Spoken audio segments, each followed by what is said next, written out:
Hello, everybody. Welcome in. Let me know if you can hear me. Let me know that the audio is working good. And we can get started shortly. Let's see here. I just want to, I know it's Sunday and then people are out and about doing stuff.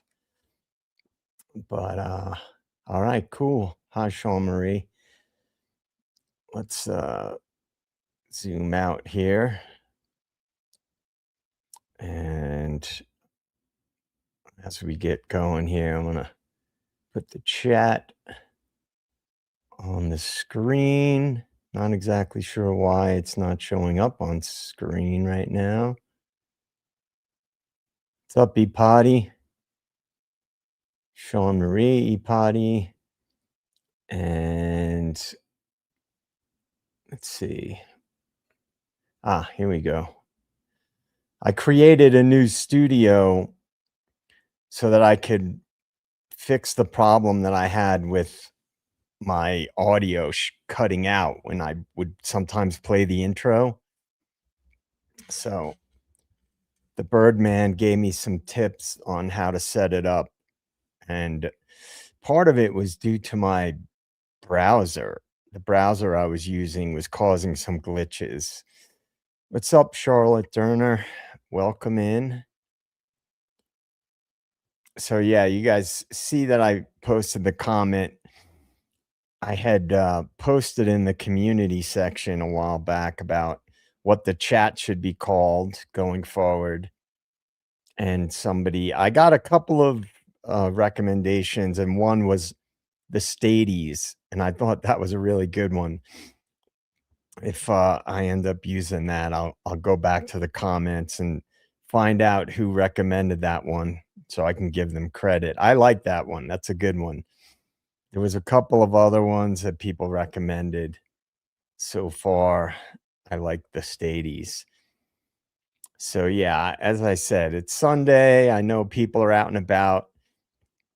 My handler is not here, so I'm just winging it, and hopefully some people can go back and watch the replay. I'm going to talk about first a couple of bigger picture ideas, like I always try to do, at least partially in the streams. And then, we'll see who's around. People can have a discussion. And if it's only a handful of people, then we have a little intimate chat. And so the things that I wanted to get into today, and you guys know how I roll, I just kind of go off on tangents about stuff. There's two main avenues, two threads, I guess you could say, that are related. One is what I call the global banking cartel. How do they get away with having so much influence and control?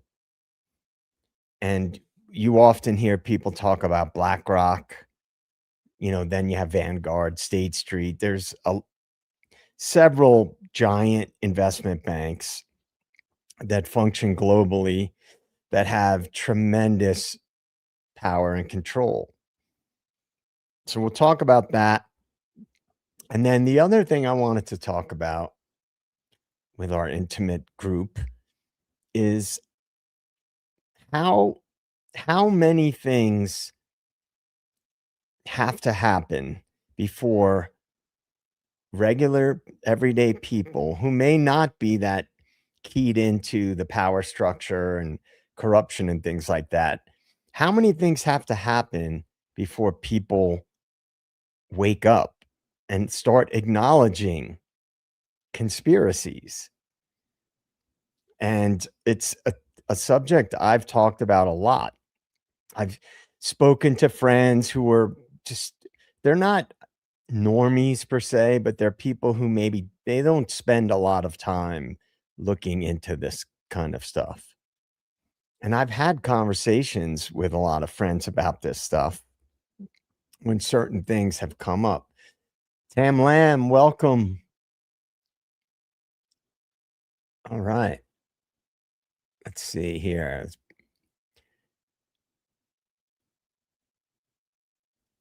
All right. Thank you very much. To give credit, Robin from the Devil's Advocates crew created that sizzle reel for me. So shout out to the DA crew and to Robin for that opening. That's a pretty dope opener. I appreciate it. We got E-Potty's in the house. Sean Marie, 1912's in the house. And Charlotte Durner's in the house. So, like I said, we can have a real intimate chat. I'm cool with that. So, like I was saying, you have your friends that maybe either they're too busy to look into stuff or they're not interested in knowing. There are a lot of people that I know personally. Tell me if you guys have friends like that that don't really seem to care. Because here's my theory on that. What I have found is that how many coincidences before mathematically impossible? Right, exactly, E-Potty. I've talked about this a lot. At what point do people say this is not all happening by chance? But so I've actually, thought about the idea that people that do well financially and maybe they have a family, they have a high paying corporate job, they live in the nice house, they take the nice vacations every year. This is just the way that I frame it. They tend to not want to question the system that they succeeded in. I think that's a normal human, it's like a type of bias, like a self-serving bias. You're not going to question the very thing or the system that you have gotten to where you are in. So I think that's part of it. There's like a theory in psychology where people that benefit, all right, my handler is in the house. Welcome, Philly Special. Um, in psychology, they'll say people won't benefit in therapy, in psychotherapy, if they're getting something out of being in the rut that they're in. So whether it be comfort, whether it be an excuse, like they can chalk up mishaps in their life. Oh, well, I have this problem or that problem, or I have this disorder or that disorder. So those types of people tend to not benefit from therapy because they're getting something out of being in the state that they're in. And so I know that's not the same thing, but the way that I look at things conceptually, I think they're similar. People that are successful and have done very well in the system that we're in, they don't really feel the need to question it. And so they watch the news and they go through their life. And most people don't seem to start questioning things, or I would argue they won't question anything unless their situation is dramatically affected, either financially or something that affects their kids or their social standing. I just think that's part of why people don't tend to look into things. And that's again how I sort of tend to look at things. What's up, Brandon? So what I want to do, because a few times in the last few streams that I've done, people have said, "Well, what do you do about it?" And it's hard because I don't have some clear-cut answer for people. But I know this, I know that you have to raise awareness first. You have to make people realize that they are deliberately being divided. It's not just happening because certain groups have certain beliefs. It's been fomented, and a lot of the division has been manufactured. So I think waking up to that first is important. No talkie before coffee. That's me. No talkie before coffee. Hey, glad to catch a live. Happy Sunday, all. Thank you for coming. Welcome, welcome in. So, all right. First, before we get into BlackRock and the big global banks, I've often asked this question, like, what is it that people will need to happen on a large scale before they start saying maybe some of these conspiracy theories, quote unquote, are true? And I think because of the divide. So there, if you if somebody ever wants to look at every video I've done so far, I don't spell everything out why it's relevant, but there's a few common threads that run through them all. And that's up to us. It's up to everybody to figure out what that common thread is, because you have to come to that realization on your own. I could tell you things, and until people who may not be tapped into that realize it on their own, it's not going to have any impact on the way people think. But there's a common thread.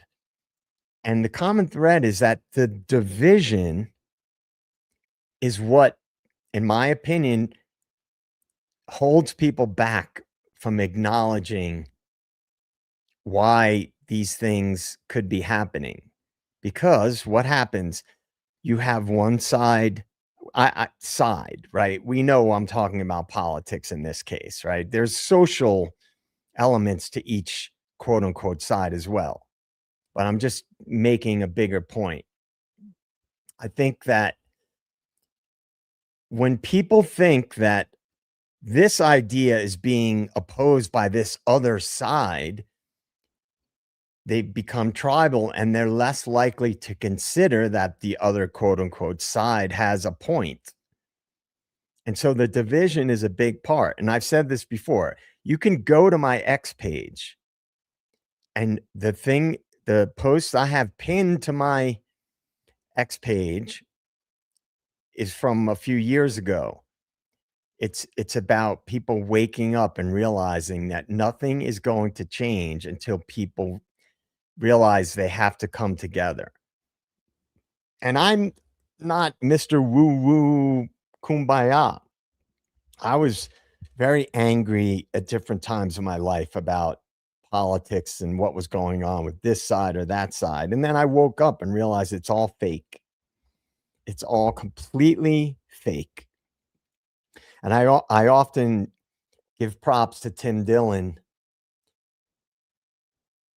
Right. I agree. You have to Tam Lam, you have to present ideas in a non-threatening way to people sometimes. And not to say that intelligent people can't handle hearing certain things, but people tend to resist certain ideas if they feel like it's opposing them. But like I shout out Tim Dillon all the time because he's a national treasure. Nobody is safe from Tim Dillon. He doesn't care about your political beliefs. He doesn't care about your religion. He doesn't care about your race. He doesn't care about whether you're straight or gay or trans or whatever. So, and of course, everything I say is just my opinion. I'm just giving my take on things and what I think about things. I'm going to get one of those disclaimer, banners from my channel. I just haven't downloaded. I just set up this stream today so I wouldn't get muted at the start of the stream, and created like a reusable studio. So, um, no talkie before coffee. I agree totally. The Rona woke me up finally. Once I shut off cable network news, that helped me open my mind even more. Well, I've and I apologize if I repeat things, but I'm going to repeat things in different streams. Years ago, I got fed up with all the divisiveness in the mainstream media. This is before the COVID stuff. I just got sick of it. And I realized that it's just they're just trying to divide us, because all these different networks, regardless of what side they're on, they're basically owned by the same investment banks. Now, this all ties in to what I'm going to get into today. There's always connections. I always connect things. Um, so everyone has cognitive dissonance, right? So I talk about cognitive dissonance all the time. I studied psychology, and I bring that one up a lot. And there's different sort of versions of it. I just talked about this with somebody. There's self-serving bias. There's different biases that people have, and I believe they all create some cognitive dissonance. And so the thing is, yeah, repetition is the mastery of skill. I think that I agree. I think that the big picture is really simple. Now there's levels to it. I remember the first time I went on Birdie Bombshells, I talked about how a couple of things I started off talking about. One was that elites plan things decades in advance, whereas regular people don't. So we don't look at things in that framing. And I also talked about how people tend to frame things a certain way, and that I had to clarify to Birdie that how deep do you want me to go about things? Because there are many, many levels. And if you really want to go deep, you're talking about that's a 10-hour discussion at least. But there's different levels. But the basic idea is very simple. You have a power structure that's existed in the world for probably thousands of years, but certainly centuries. And in my opinion, the people that we elect, we like to think that they're going to do something, they're going to change it. In my opinion, what they change is the rhetoric. There might be little changes that we notice. Oh, this guy got in office. Oh, look, gas is down 20 cents a gallon, but it always goes back up, and then prices of something else goes up. So the bankers, they're making the profit somewhere. So let's just give an example. Gas goes down in price, but something else that you're not maybe seeing or you're not paying as much attention to has gone up. Well, it's the same handful of banks that control all those different corporations. So they're getting that money from somewhere else. So this control that these bankers have. So before I get into that, again, the big picture is really simple. You have these global elites. Politicians work for them, period. They do. That's it. I'm sorry. People might want to believe that their guy or this person or that person they're the ones that are going to do a good job. Largely the rhetoric changes, but the big picture stuff doesn't change. We still are at war constantly. There's still constant division in our country. It's ramped up a lot for different reasons. We still have areas that we can't seem to fix, right? And again, I think that the only way to fix that, the first step is to stop the division. That's it. I would be a lot more I guarantee you I'd get a lot more views if I was divisive, because look at all the big a lot, most of the big channels, they they play the one side versus the other angle, or whichever milieu you're talking about, whether it's social, racial, political, whatever it is, they play to the divide, and, I'm not interested in doing that. Yeah, Ipati and I tend to agree about a lot of things, big picture, right? So, as, uh as we go forward a little bit, and then after I get into the banking thing, we can just talk about whatever you guys wanna talk about. I really do appreciate you guys coming and hanging out today. Is you have I'm using BlackRock as an example today because most people are familiar with BlackRock.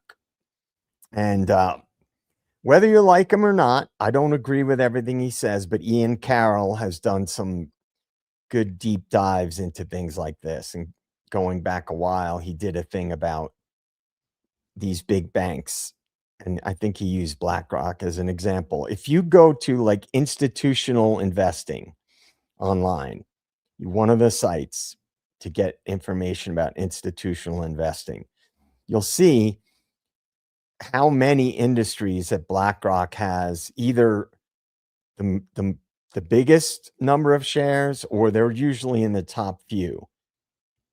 And then if there's another company, what I recommend people do is pick an industry, pick big pharma, big oil, big tech, whatever it is.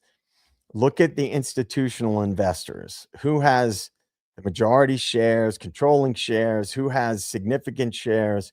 Then find those, let's just say for argument's sake, those top 3 investment banks. Then look at who has investments in them, and you'll often see that they all own each other. When I say own, they have significant shares in each other. And so I think that if you think about it that way, you you can start to understand how is it allowed that we're not supposed to have monopolies, and they have loopholes. They have loopholes to get around whether they technically have a monopoly or not. And if you look at all these different areas, like for example, in the last year or so, you will see like BlackRock is wants to get into the crypto markets, and they basically want to transition society into a surveillable currency. We all have heard about central bank digital currencies, things like that, right? This all ties in with the whole surveillance state that's being pushed. Yeah, of course, the mainstream media, I mean, all the major industries. Like, you guys may remember the Dominion lawsuit with Fox News.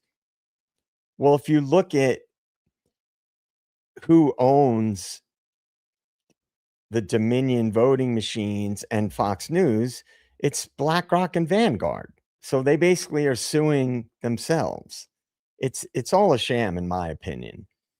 It's all a sham to make it appear like people are fighting back against the other quote unquote side. It's all a sham. Right. And these board members serve on other boards, and you look at what industries these board members come from. It's it's it's all a sham. It's all a sham. I mean, I could going again, this is what I was talking about with the levels. We could go way deep into the levels, but I think people get the idea that I'm putting out there. All right. No, you haven't missed much, Karen Bell. Welcome. I've only been going for about 25 minutes. So you missed a little bit, but not much. Talking about the big picture stuff and the global banking control and power.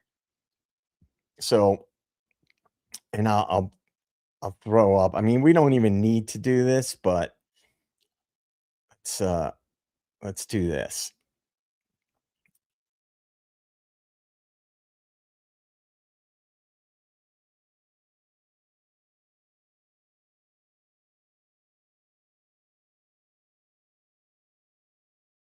If you guys can, I don't know if you guys can read this. Let's see if there's a better way to do it. Can you guys still hear me okay?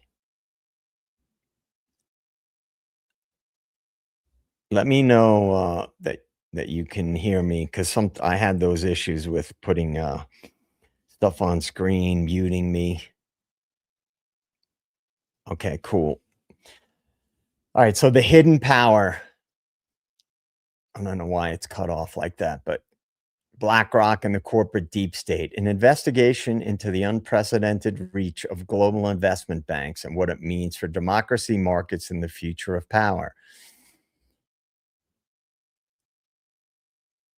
So basically, let me, all right, unmatched reach.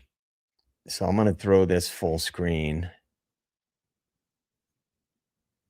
Okay. All right.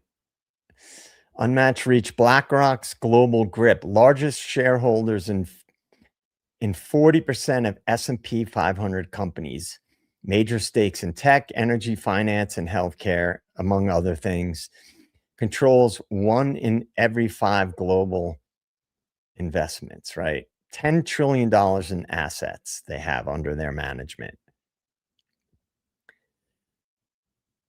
All right. Some mechanisms of control, how global investment banks like BlackRock extend their grip across industries, governments, and markets worldwide. Shareholder power, voting blocks used to dictate corporate strategy at scale. Board control, direct representation shaping executive decisions from within. Here, let me just hold on one second. I'm going to pull the chat down for a sec. I don't know why I'm not that smooth here. What's going on here? Oh, here we go. I'll just pull that down real quick. Yeah, direct representation shaping executive decisions from within, debt and credit, controlling corporate debt markets to pressure and coerce, lobbying, political lobbying, and regulatory capture to rewrite the rules. That's pretty significant. Right, corporate power versus democratic ideals. Unchecked corporate power, market monopolization, undermining democratic accountability, economic inequality, and social instability. And basically, these are the things that it kind of how it counters democratic principles: fair competition and open markets, transparency and accountability. And you don't have equal representation, right? This is like part of what the whole Citizens United thing was about: corporations having too much voting power. When a few control the many, the concentration of global power in the hands of a few is not a conspiracy. It's a documented reality. The question is, what will you do about it? Demand transparency and resist concentrated power. And basically, in my opinion, the first step is more people being aware of it, because a lot of people don't fully know the extent of it.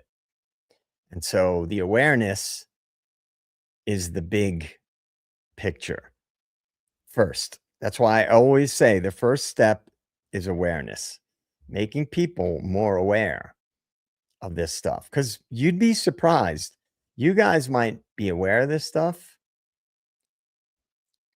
but it's a lot of people aren't. The good troll, welcome in, welcome in. Good to see you.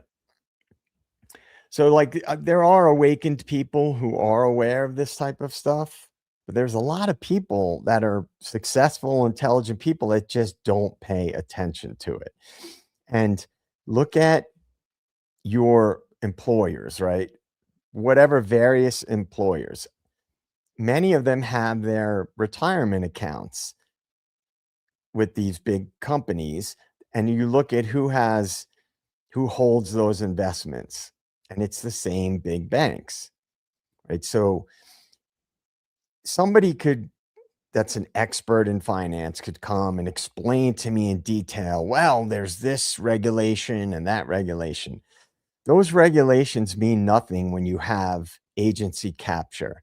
When the industries that are supposed to regulate, or rather the agencies that are supposed to regulate industries, have a revolving door of people.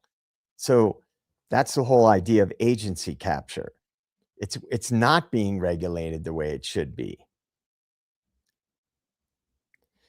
And that's the thing. I'm not this is not groundbreaking stuff. There are plenty of people who have discussed this stuff that have huge followings and things like that. But the point is, you have to just more people need to talk about this stuff, right? We need to spread these ideas. And so for me, these are the things that worry me. So this is what I'm going to talk about. This is the stuff that I have been paying attention to for the last decade or more, but really only in the last 6 years or so have I started digging in more to more specific things like the global banks and things like that. But to call back to something we talked about a few minutes ago, I stopped watching the mainstream media. Now, you're still going to see clips, right? If you're on social media, people will post clips from the mainstream media outlets and whatnot. You can't get away from it, right? It's everywhere. It finds its way to you. But I think that what we have is a situation where people are tuned out because if they're doing okay and they still have their everyday comforts and they're doing okay financially, they just don't engage that much. They watch the mainstream media that takes them down a path with whatever narrative they're pushing. If it's the left, it's here's the narrative that they're pushing. And if it's the right, here's the narrative they're pushing. And people just go with it. And it's presenting people with ideas and grooming them in ways that most people aren't even aware of. Like, it's just so obvious. Once you see it, you can't unsee it. So I tell people, get off mainstream media for a while and then go back to it, and it'll be mind-blowing. It happens because it happened to me. I stopped watching mainstream media, and then I'd be at somebody's house, or I'd be in a bar or somewhere, and the mainstream media would be on, and I would be like, "Why are they talking like this? They're lying." It becomes so obvious because when you watch that stuff, you get inoculated to the way that they speak, to the way they push narratives. You just become and you kind of become desensitized to it, and when you get away from it for a while and you go back, it's really obvious. So, the whole the whole point of showing that brief BlackRock slideshow is because these big banks are just a microcosm of like central banking, like the Federal Reserve and the World Bank and all these very powerful global institutions, the World Health Organization, all these different organizations, they're all part of the same global power structure. And I don't think it's an easy task to change it. I'm not saying that. That's why when people say often, well, what do you do about it? People have to come together. They have to get fed up, and then they'll come together to find solutions. Because we can't, what good does it do if "Oh, let's elect this guy. He's got the answer to fix this problem." Well, that person's probably not gonna represent the majority of people. They might have a narrative that can spin to get people on board, but they probably have their, lobby their, people that have funded their campaigns and the lobbyists that special interests that they're trying to work on behalf of. So I think Tam Lamb, you're speaking about the whole mainstream media thing, right? Where you wake up when you get away from it for a while. Epod, says, but we are detaching ourselves from these global entities. Do you mean that people are starting to get away from it? Or clarify what you're saying, Epod. I just want to make sure I understand where your specific point on that.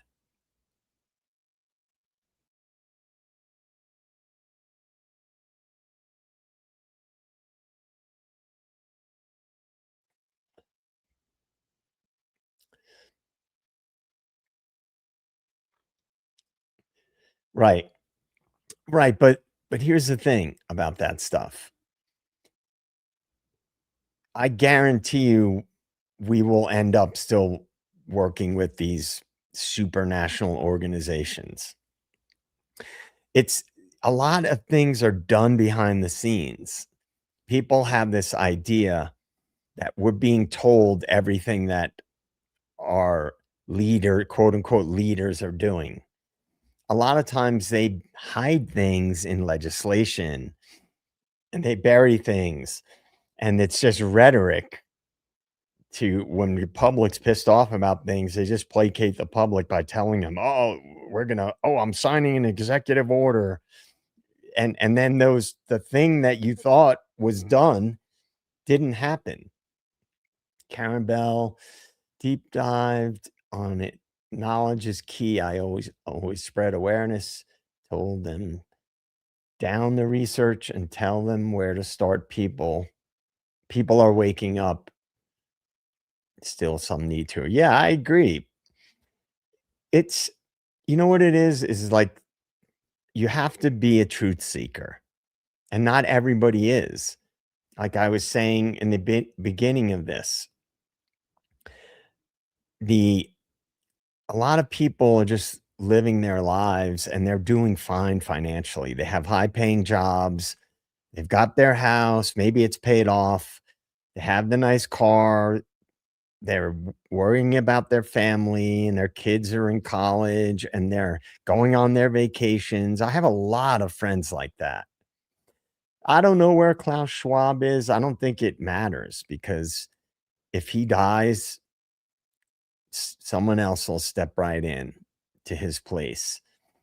And a lot of the things, what happens is for example, we all heard about the Bilderberg Group for years and years and years, and then Council on Foreign Relations and all these organizations that these power factions comprised of these mysterious people from different industries or the World Economic Forum. And when people start becoming aware of those organizations, they tend to be strategic, but in many cases, I don't think they care what citizens think because they have so much influence.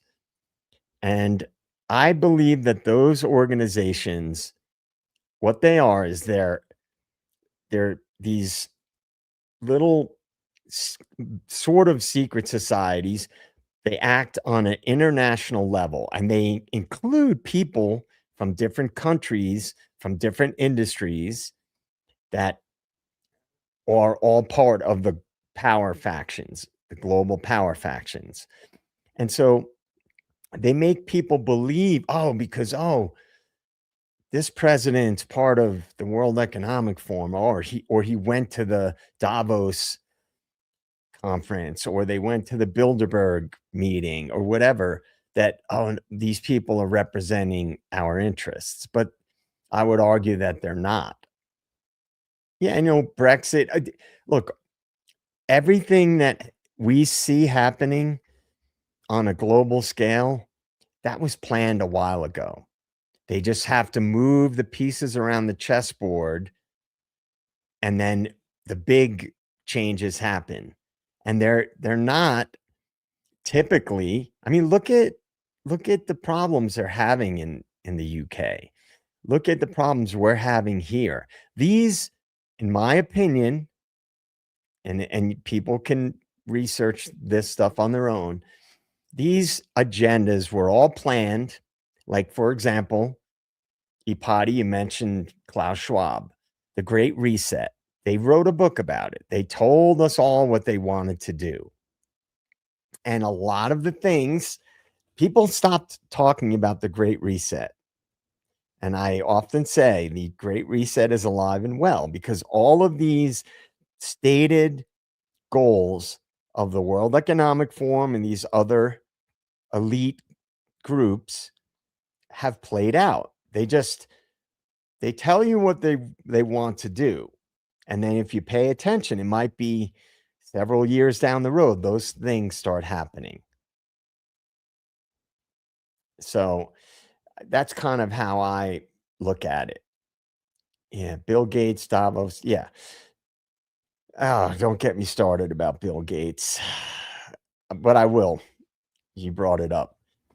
Bill Gates, his whole transition into quote unquote global health was when he was being investigated for antitrust violations and his public image was suffering.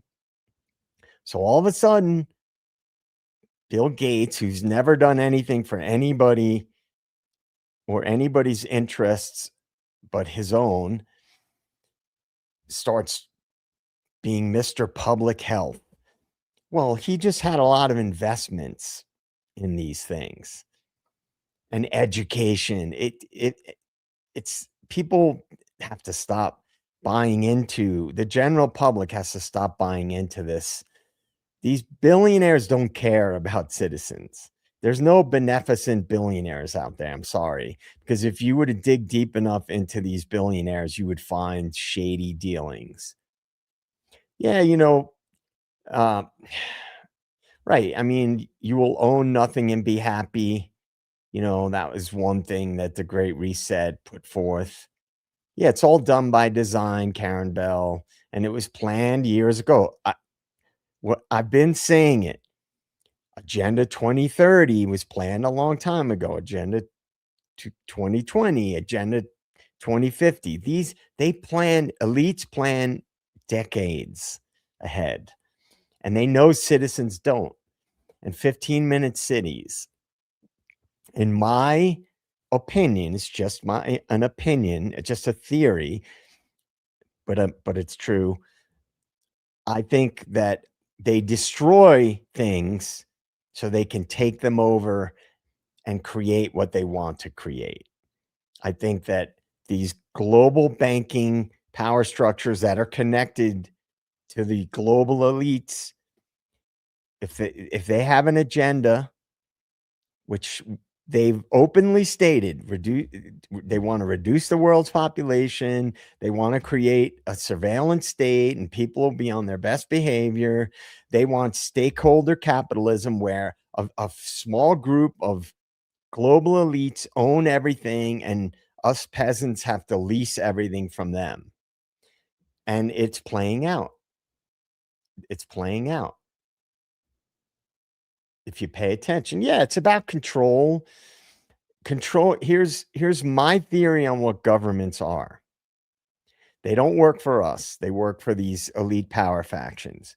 Governments are there, in my opinion, to control the populations of whatever respective countries or parts of the world and control resources. That is what I believe. That's how I believe the world is really run. Curious Minds 2025 EE, welcome.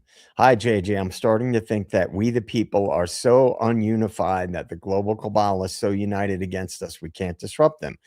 I agree. I've been bitching about it for years.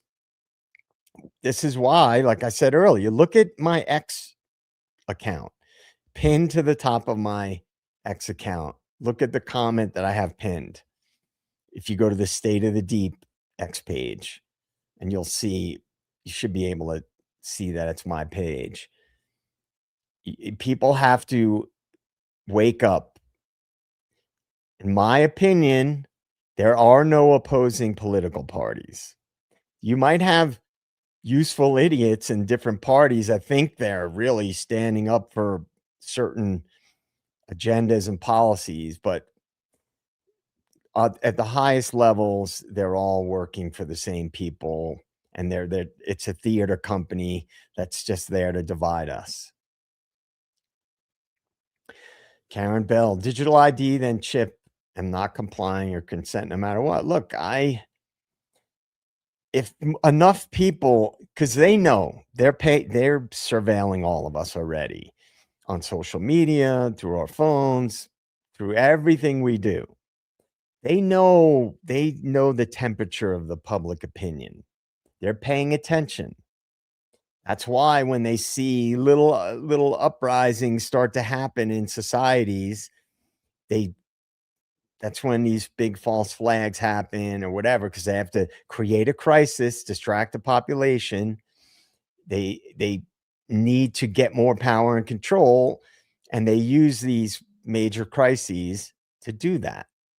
That's why if you follow the people I follow online, whenever the public is fed up with something, you'll see posts like "Get ready for incoming false flags," and it usually happens.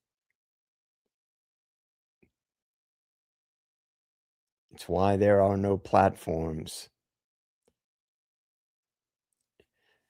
Yeah, the government is they're all puppets, guys. I can't even talk to people or relate to people anymore like I used to when they're talking about political parties, because once you are awakened to it, you can't unsee it. It's so obvious. Curious minds, until the majority are poor, the haves will not be destroyed. Right. I agree. Like the French Revolution. I say this all the time. Usually things have to get so bad to an unbearable level before people revolt. But because of the power that the governments and militaries have now, citizens, that's why they're creating a surveillance state, guys, because they're planning to do really bad things. They're already doing them. And they know people are eventually, it's going to get so bad that people are going to revolt. And that is part, in my opinion, what this push for surveillance state is.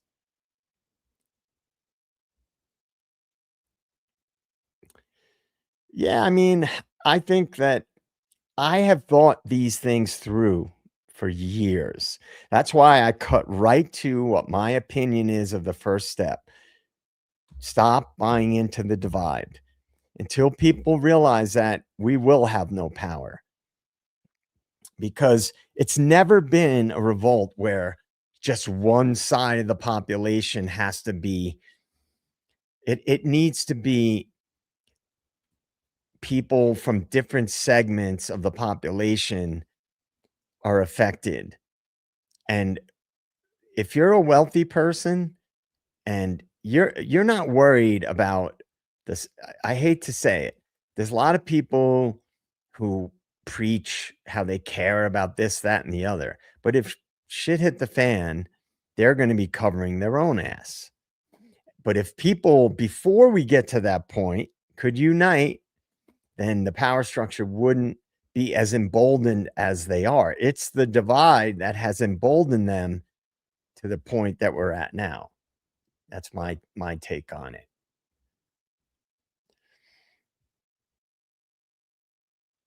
Yeah, once you're awake, green eclectic mama blog 8, welcome. Welcome. I agree. You can't unsee it once you're awakened. Yeah, you and me both. I mean, people are most people are afraid to accept what's really going on because they're invested in the matrix, so to speak. It's too scary. Yeah, of course. I'm not gonna ever vote again because and people say, "What do you mean you're not gonna vote?" If you vote, you are you are basically giving you're validating the system that is doing this to you. And a lot of people will say, "Well, you can't complain if you don't vote." What has voting done? It has not improved anything at all. Nothing. Name one thing in the last 20 years that's improved. And I don't mean the rhetoric about it. How many forms of cancer have been cured? Not treated with a new drug, cured. Genetic science knows how to cure cancer already. They've known that for a long time. Take an evolutionary science class. They know how to turn off cancer genes. They'll never let that come to light. Yeah, John Lennon, he was a threat to the power structure. Maybe they thought Kurt Cobain was gonna be again, I don't know what really happened to Kurt Cobain. I don't think he committed suicide, but maybe he was gonna be a threat to the power structure. Who knows? Yeah, I say it, Brandon, I've said this a million times. We're believing in fairy tales, thinking that some politician is gonna fix things. Yeah, I mean, I think really start 9/11 was a tipping point for me, but I think the big awakening happened in spring of 2020 for me.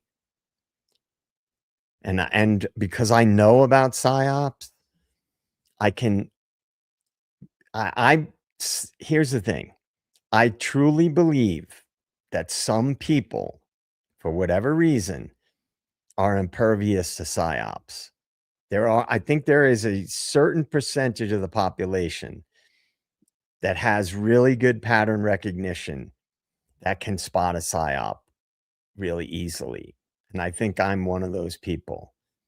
And somebody could say in the chat, well, you're talking about this, that, or the other, and that's part of the psyop. I know what the bigger psyop is, the matrix level psyop. But you have to take things in steps. We have to stop the division first. That's the first step. And getting that awakening to happen, that tipping point, in my opinion, is the first step.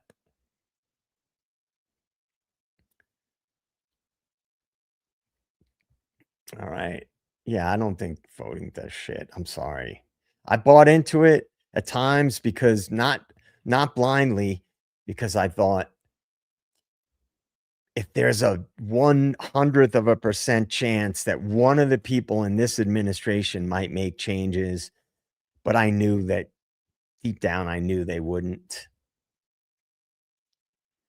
All right. So I'm glad to see you guys here hanging out with me. We're an intimate group, but it starts small. Big ideas start small. They all have to start small.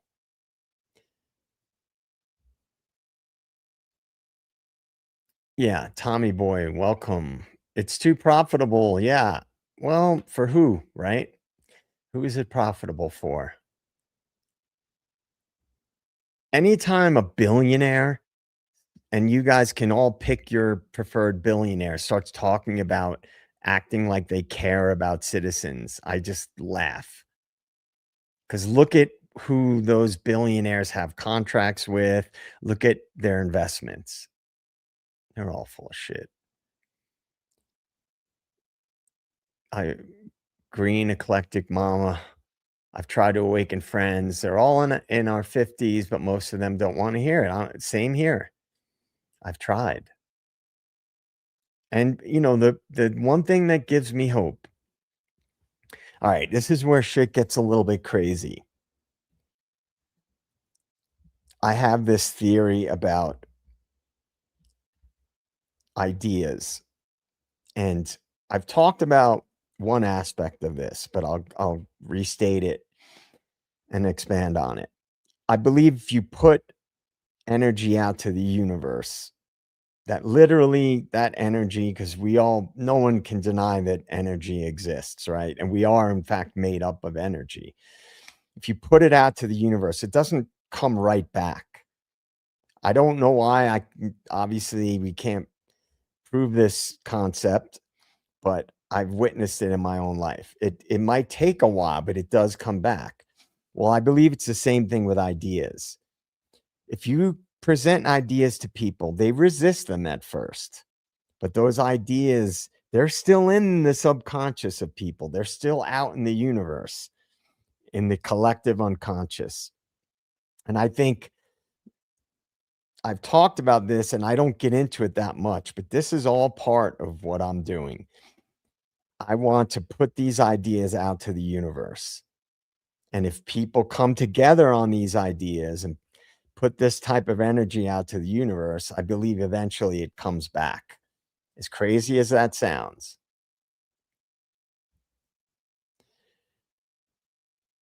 Yeah, I mean, thank God I have some people in my life that are awakened because I went through a really dark time after spring of 2020.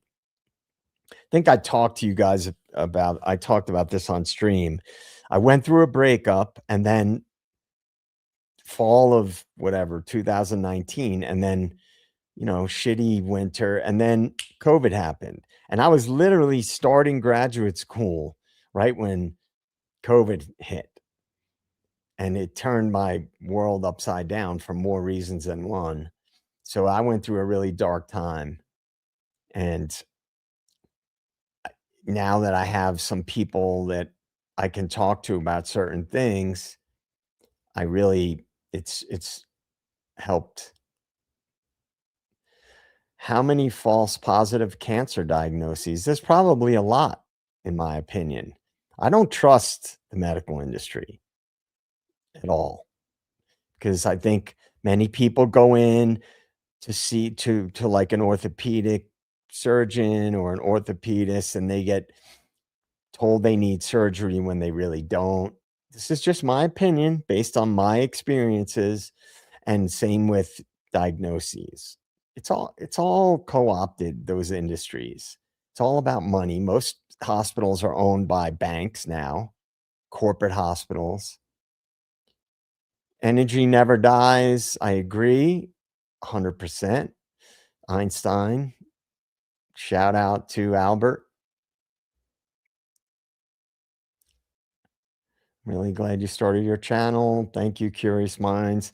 Not that many people around me are awake. I know more people that prefer to bury their heads in the sand. I mean, we all do. We all do.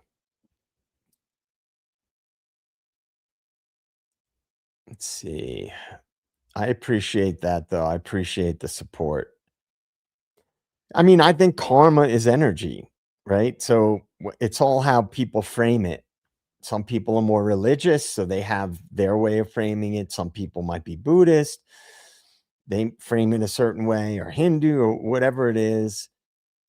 Um, I I I'm not religious, but I'm spiritual and I believe in the quantum physics aspect of things. So but thank you for the compliment. I appreciate it. Philly special. What am I? Hey, my handler is talking about something. What are you referring to? Philly, tell me what I'm if I might have missed a previous comment, but let me know what you're referring to there. I hope your beach time was good today.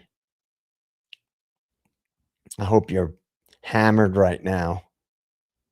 Make some crazy posts.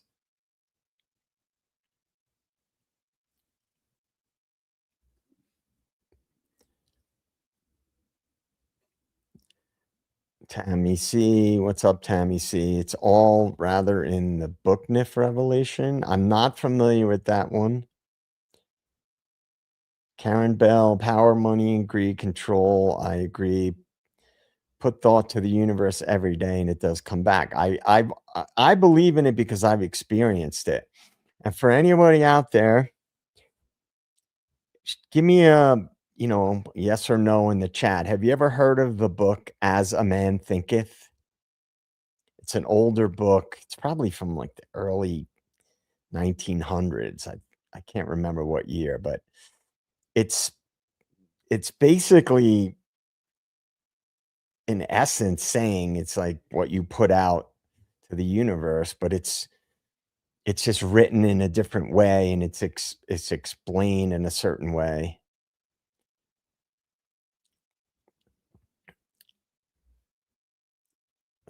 Okay.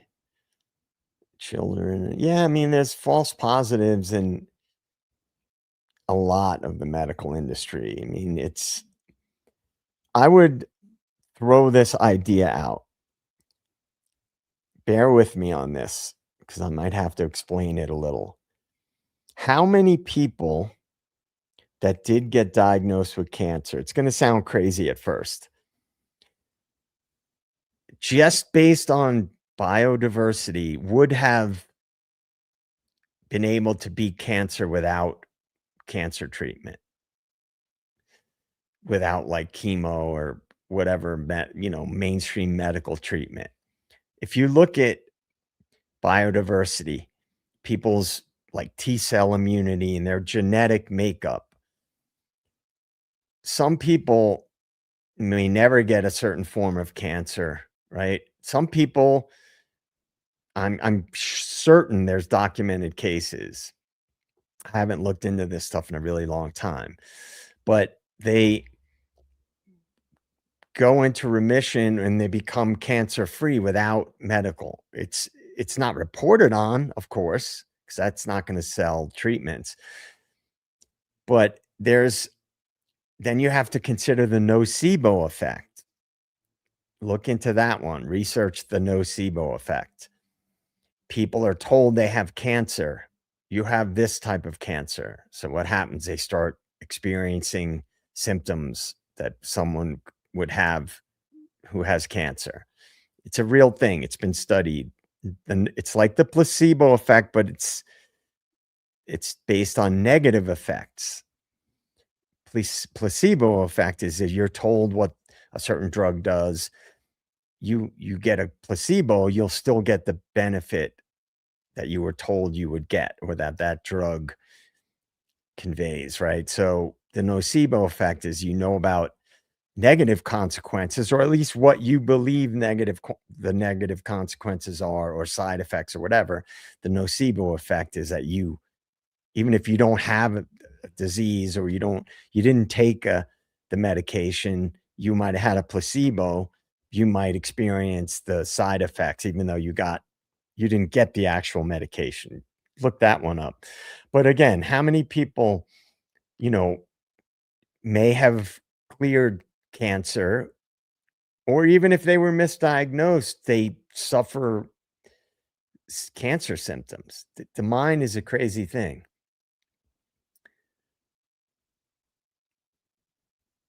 I'm sorry, I'm neglecting the chat. Tamlam, I missed your comment earlier, preaching to the choir. I know I'm probably preaching to the choir, but if we put these ideas out to the universe, I think it's a good thing. I took a class in college. It was an evolutionary psychology class, and we learned about, I think it was evolutionary psychology, about epigenetics and how your environment impacts your genetic makeup and what traits get expressed and what genes get expressed. And there's a thing we all have called timing genes.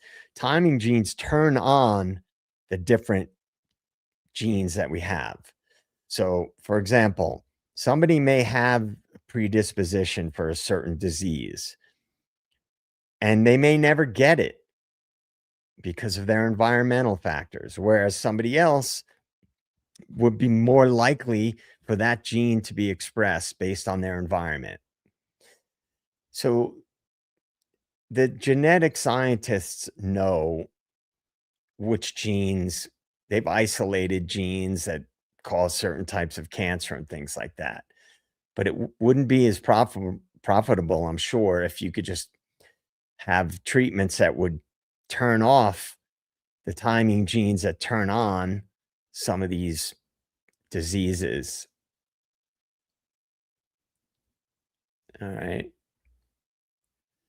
Tammy C. 4 years ago, I had a mastectomy and no other treatment. I am fine. No chemo or meds. I mean, I'm glad that that's the case for you. But again, I have unfortunately a lot of experience with people getting cancer treatments. Both my parents died of cancer when I was young, and I witnessed all of that, the brutal chemotherapy and all that stuff.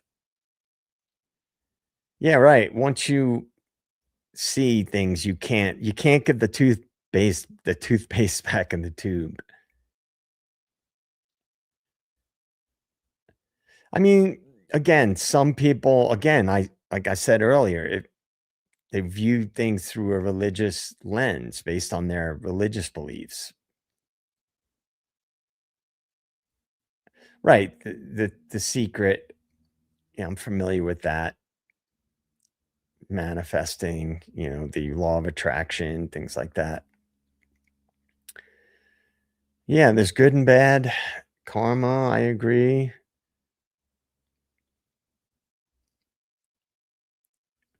Yeah, I'm probably more I was raised in a religious family, just for the record. I went to Catholic school as a kid. Um, but I'm more spiritual. Again, I won't get into it too much, but I probably pray more than some of my friends that go to church every Sunday. I believe karma is real also. Oh, okay. Yeah, I mean, there's a lot. Philly is a nurse. My handler is, besides being a CIA operative, she's a nurse too. You reap what you sow. I agree. I mean, again, I said it before, it's framed in different ways. It all just depends on, how you look at things based on your beliefs.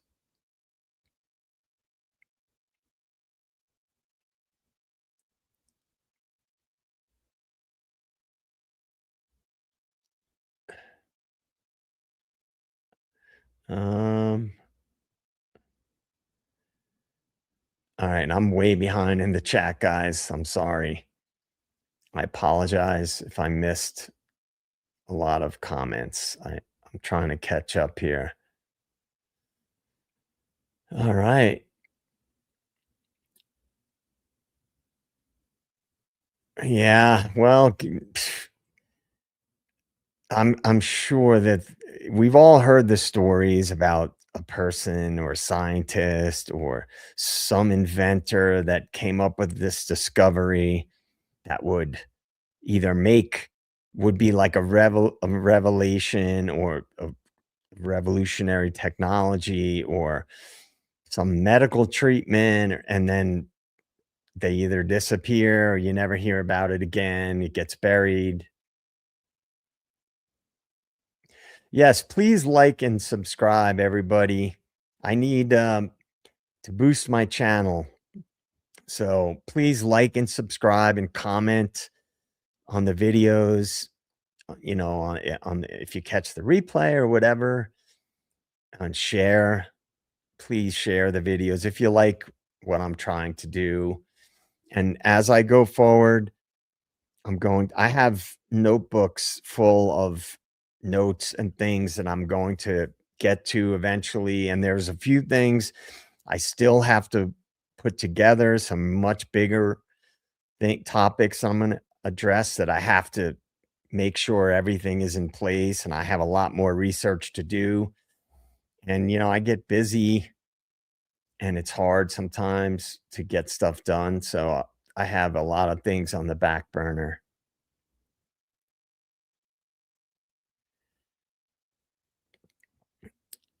All right, Burrow Down Intel, welcome. Yeah, check out the replay.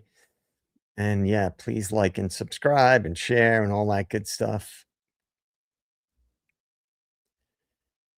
The toothy zombie apocalypse, says Brandon Rudder.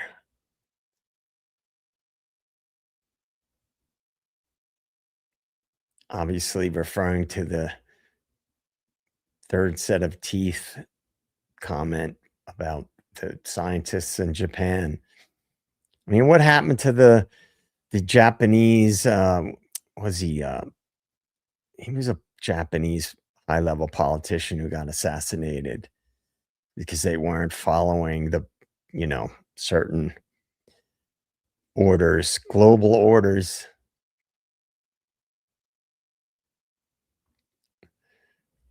Yeah, I don't trust helicopters, man. I don't know if I trust helicopters. Thank you, Burrow Down Intel. Well, I appreciate that very much. I'm sure I'll say things that piss some people off, but I have to say what I believe and what I think. Well, I started out talking about the global banking cartel and how and also how so many people just will not accept that there are large scale conspiracies happening right now. And then we just kind of evolved into talking about the power structure and politics, how it's bullshit and that kind of thing. I did a little presentation about BlackRock and how much power they have and why that's a problem. And oh, cow, man. All right, what we got? Yeah, food is medicine. Yeah, I agree. Grow your own, stay away from junk, stay busy. Dr. Dond. I'm on a super strict diet. I focus a lot on gut health, and I think gut health is very intimately interconnected with chronic disease and other diseases and depression and anxiety. And your diet obviously is related to your gut health, and they go hand in hand. Right. Brandon, he got assassinated because he was a Moonie. I heard the assassin actually was legit or had a real grievance. I've heard different things about that. I've heard that he wasn't going along with some of the globalist policies, but I also heard the whole Moonie thing as well. I will always try to speak what I think is the truth. The Good Troll, Strange Weather. We'll get into that one in much more detail in the future. You have my word on that.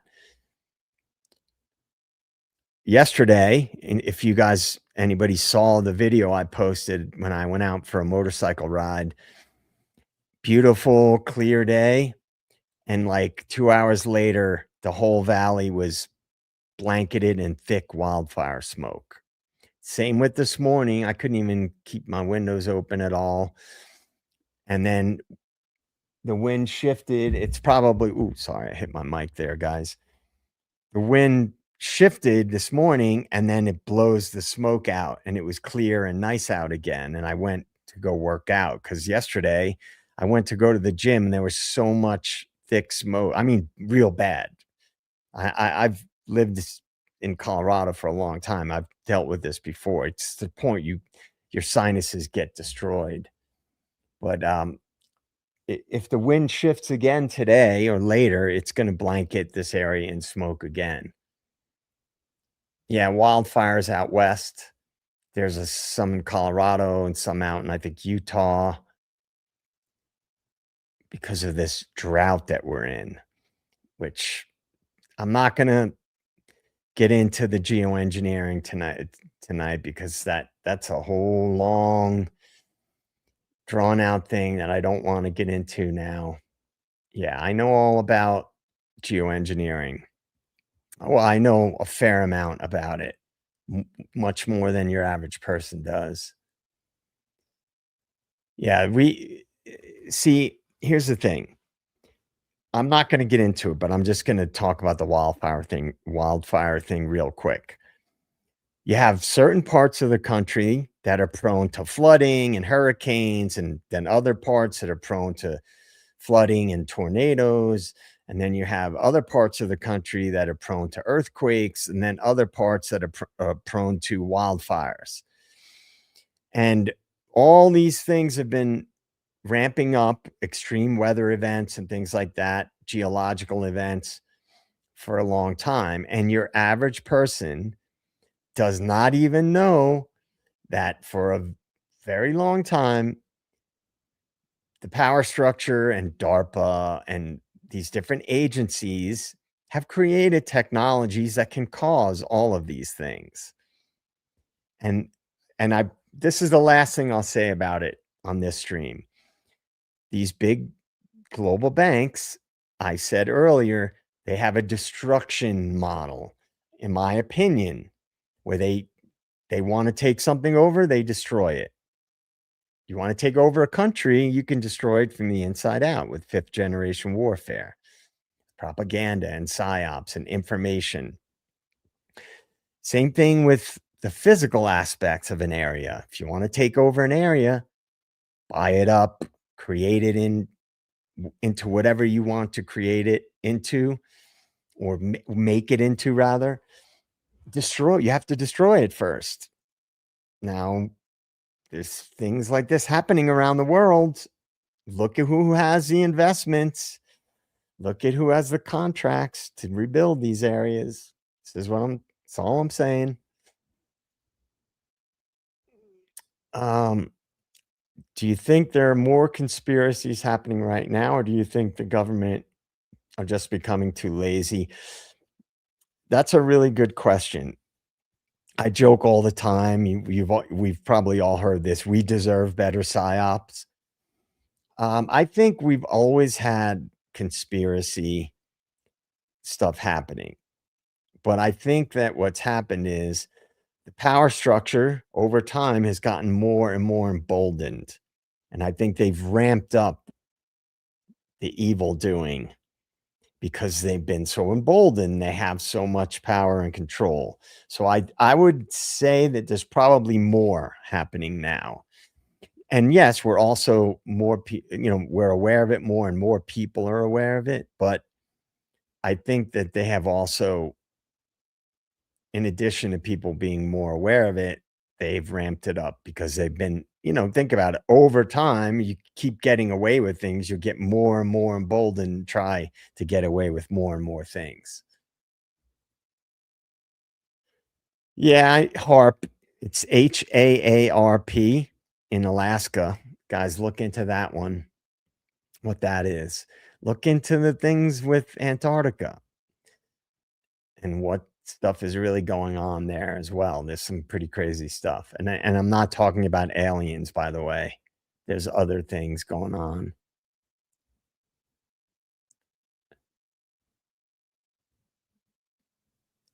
Seems like the whole world has gone a bit cuckoo.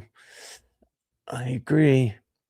No talkie before coffee. Ironic, even the term conspiracy theories was a conspiracy. Yeah, created by the CIA after the Kennedy assassination, allegedly.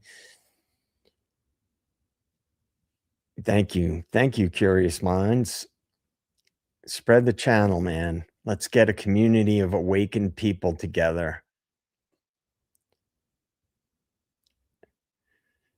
That's possible, Brandon. I definitely don't know that much about that. I've seen different takes on it, what happened. Yeah, chemtrails, HARP.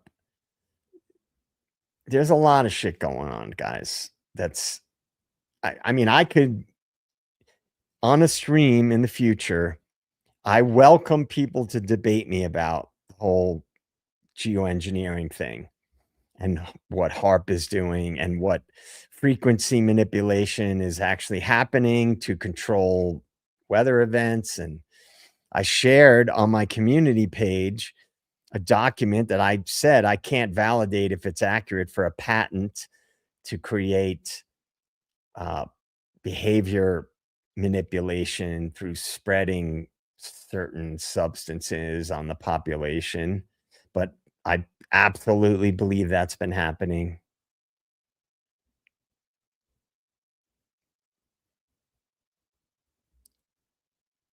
Wait, what does that say? What doesn't sound real, burrow down intel.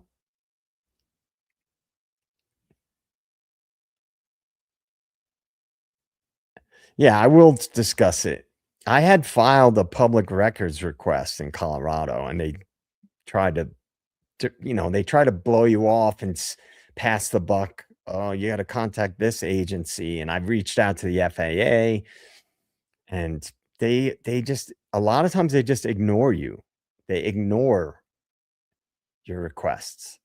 But I have some other paperwork that's, for a better way to file a public records request. Yeah, there's a lot of manipulation going on. Oh yeah, this has been going on. Geoengineering and related things and mind control and all that stuff's been going on for many decades. It's not new. It's just the technology they have now is unreal. And you know what I love about this is that it's been hot as shit here the last week. And my air conditioner broke, and to get a good air conditioner, it's expensive, and I just bought a new motorcycle, so I'm kinda tapped out right now. Lahaina fires, look. P.I. Jane, welcome, good to see you. Yeah, don't get me started on Lahaina. We'll get into this stuff, I promise, later at another when I really can when I'm better at streaming and using multimedia and things, because I don't wanna do it half-assed. I mean, I agree with that, though. Yep. No argument from me, guys, on these things. Yeah, people have been dumbed down, and how that's happened, in my opinion, through a multitude of ways. Yeah, I mean, Ipati, I knew something was up with the Idaho 4 case reasonably early on. I knew that something didn't add up and didn't make sense.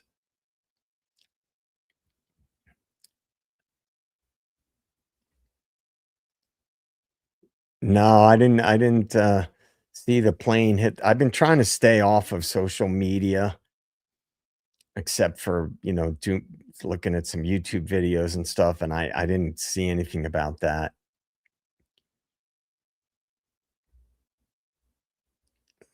I'm falling a little bit behind, but I'm not too far behind.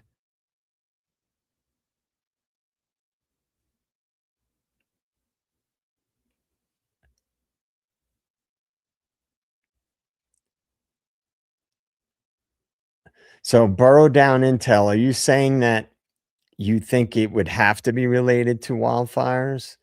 Because because of where I live, I've experienced both scenarios. I've experienced in the winter after snow, when my car was covered in a fine brown, like almost like a sand, not even a dust, like a brown sand, like you would see like wet sand at the beach, how it's brown. I've had many times, I've taken pictures of it, my car covered in that just from snow, and not from, they don't use a lot of sand on the roads here. They use gravel. So it wasn't from that. And I'm very familiar with the soot and the type of dust that comes from wildfire smoke. So I'm not exactly sure what your question is. Um,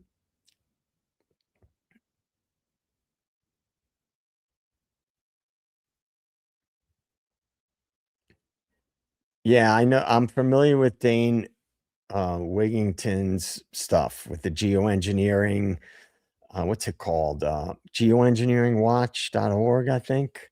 Very familiar with him. He was on Tucker Carlson, in the last 6 to 8 months, but yet nobody talks about it, and the mainstream media doesn't touch it.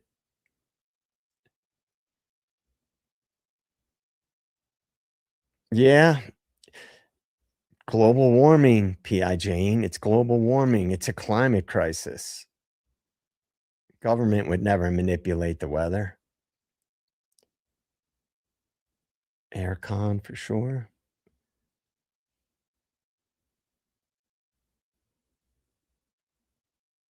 Well, I'm not exactly sure what aircon is, but I agree motorcycles are better than a lot of things. Yeah, well, I'm glad you made it, P.I. Jane.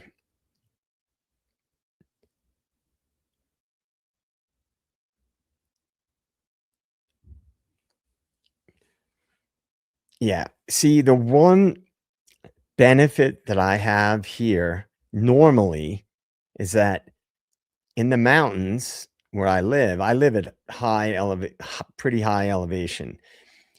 It cools down a lot at night, and even in the summer. But because the smoke has been so thick in the air the last few days, I can't open my windows at night, so it just stays hot in my apartment.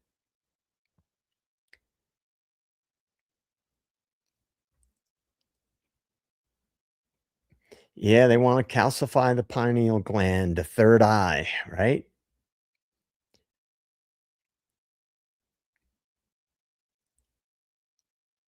If you had to write it down today, take Brandon, I'm sorry, I think I missed your did I miss your last post? I'm falling behind, guys, on the chat, I'm sorry, I'm doing the best that I can. Um,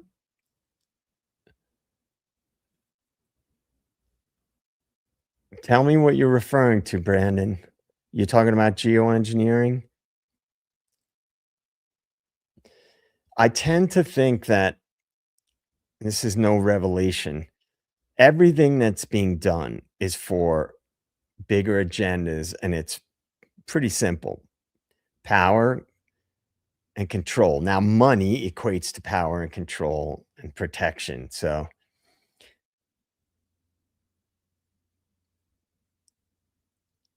yeah, the nights that's the one thing, in the mountains, it doesn't it's been hot here. I don't mind it's a dry heat in the mountains, so I don't the heat doesn't really bother me that much. I hate the cold actually, but, um,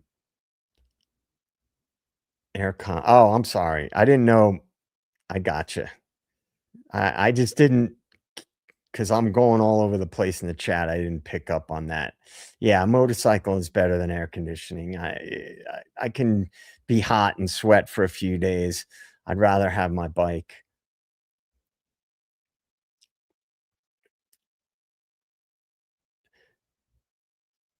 Well, we got no snow this winter where I live, and they do a lot of normally in by ski resorts, they do a lot of cloud seeding. It's been going on forever and ever and ever to increase the snowfall. Kind of funny how they were doing a lot of solar radiation management, but not a lot of cloud seeding. I wonder why. Thank you, Pam Lamb. I appreciate it. Again, we're making do, and it's all we're talking shit, right? That's part of what I like to do. Let see where things go. You don't need to. I don't need to control everything.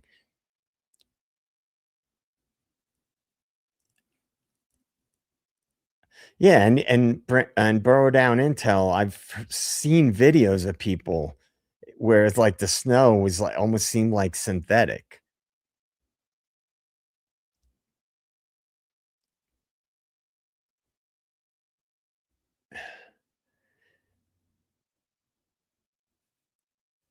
Tammy C, UT. What are you referring to?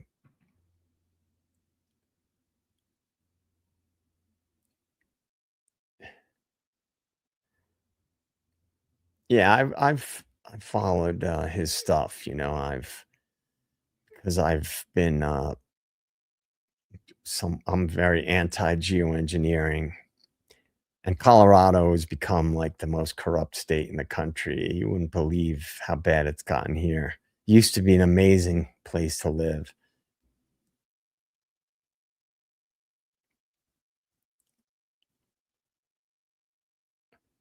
Yeah, I mean, it's Hurricane Helene, North Carolina yeah.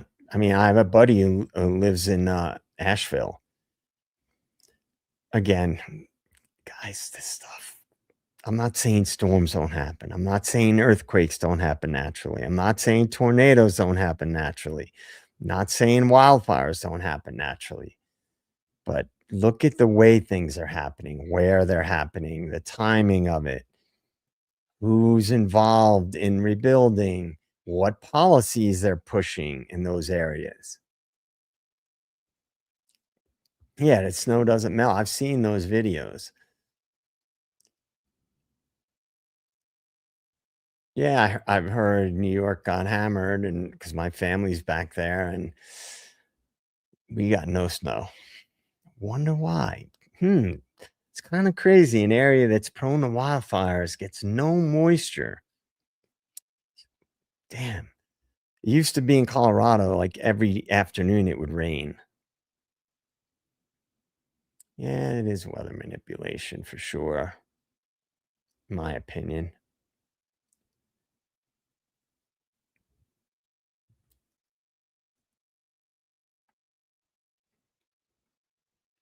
It's all geoengineering, man. I'm telling you.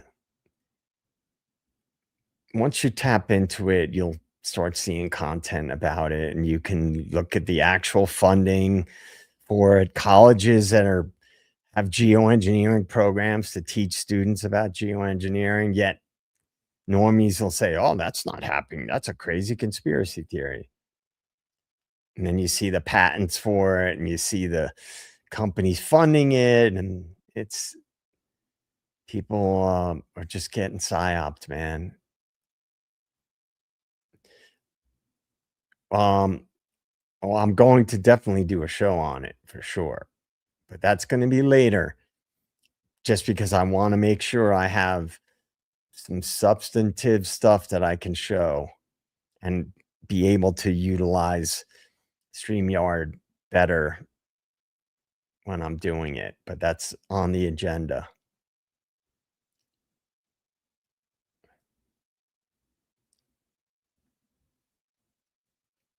I'm just throwing up some comments, guys.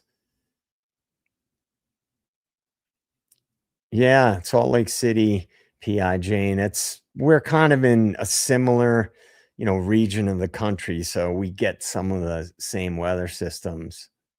My nephew lives there as well, Salt Lake City.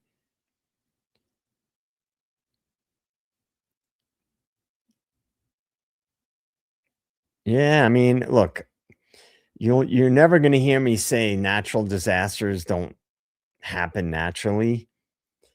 It's just you have to look at the technology that is available, who's utilizing it, and who, as I say all of the time, it's not just the event itself and what happens right after it that you have to pay attention to. What happens as a result of it?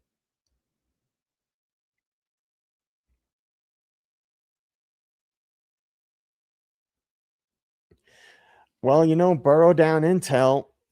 You're going to burrow down into the geoengineering stuff because it's not really a rabbit hole. It's virtually out in the open. I remember years ago seeing the stuff crisscrossing across the sky, which I never saw throughout my life. And then I literally went to .gov websites and they showed the map of where they were spraying and what they were spraying. Now, do I believe them when they say that, oh, we have these studies that show no harmful effects to humans and animals. No, I don't believe that. But I mean, I literally went to .gov websites to see the areas they were spraying and what they were supposedly were spraying.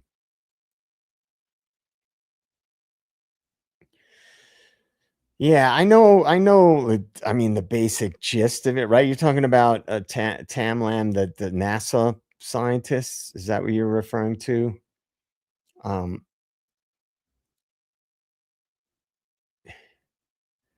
I do watch Candace Owens, not as much as I used to. Um, I've been busy with some other things, but yeah, I do watch Candace.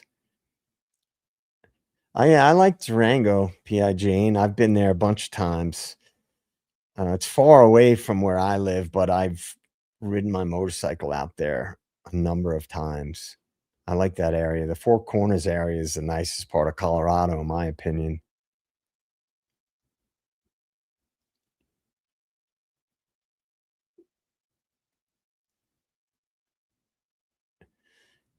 Yeah, Karen Bell. Dig into it a little bit. Now, I know, remember, you're going to always see official narratives and counter narratives. Dig past those because those are the first things that you'll come across.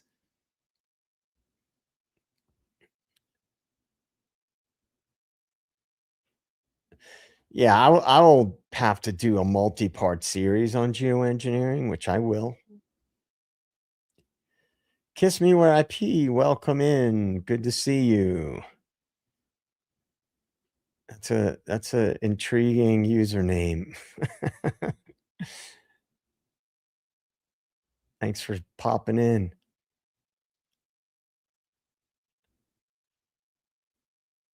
Yeah, I mean, there's so much fuckery going on in the world right now. That's why we got to balance out talking about it like we do here and just living your life and laugh at the global scumbags. Pardon my French, but it is what it is.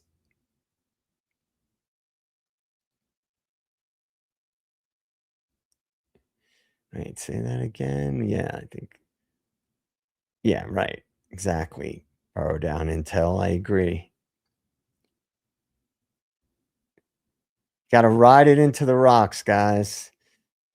You got to enjoy your life. Don't let these people make your life unenjoyable. You want to piss them off? Laugh at them and enjoy your life. Yeah, there is a lot of bad out there. All right, guys, I have to go get my rooster off of the roof. I'll be right back. You guys talk amongst yourselves, stir some shit up, and I'll be right back.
All right.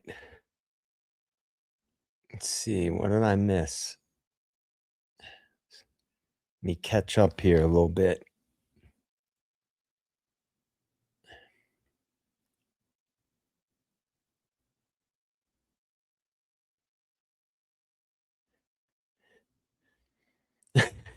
No, it's my rooster on the roof. I had to go get my rooster down off the roof.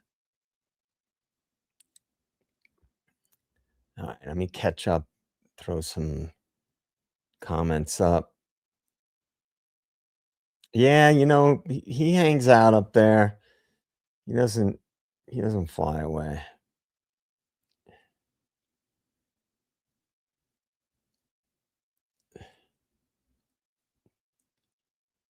Everything's a conspiracy for sure. I think just about everything is.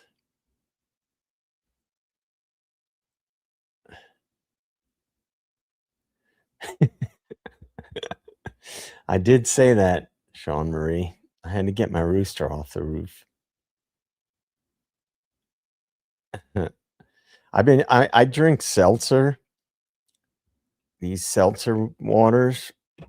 I haven't drank alcohol in like 2.5 months because I haven't had any gigs, and I would usually only drink alcohol when I was playing, and, it was the off season, so I didn't have any gigs, and I don't drink at home, almost never. I rarely ever drink at home. So whenever I'm on streams and you see me with cans, it's seltzer, and if I have a cup, it's coffee. Um, so, you drink, and I had a strong coffee right before I got on stream, so, um, need to hit all the messages? I don't know. I don't know if I know what you're referring to, Tam Lam. I'm, oh, are you speaking to somebody else in the chat?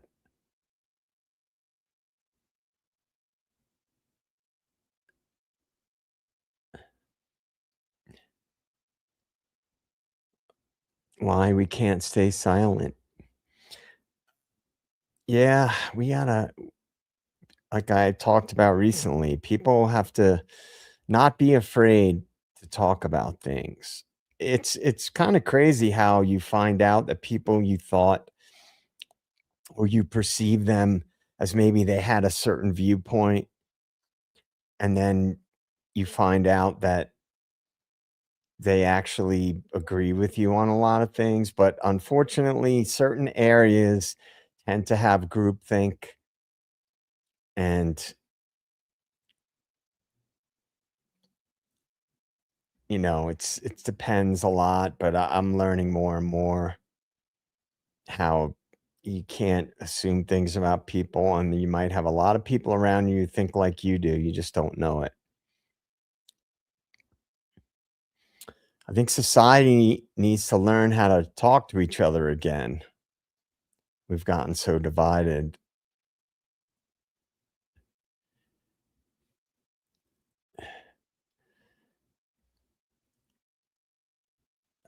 All right. Yeah, I really like seeing the familiar names too, man. It's fun because I some of the usernames are great, and then you hear them get shouted out on streams, and then it's fun for me to see it. I came from behind the curtain, Ipati.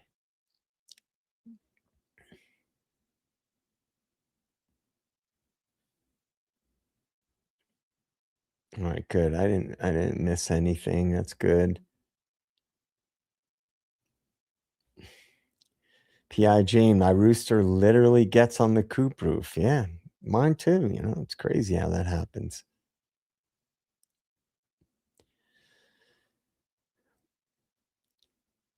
Alcohol can be a demon for sure. Or you could argue it is a demon, and it gets the best of a lot of people.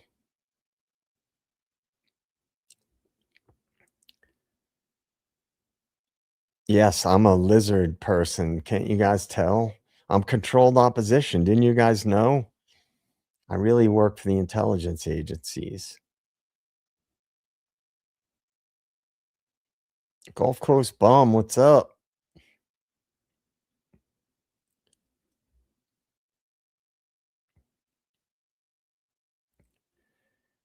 Are you guys conspiring against me in the chat behind my back?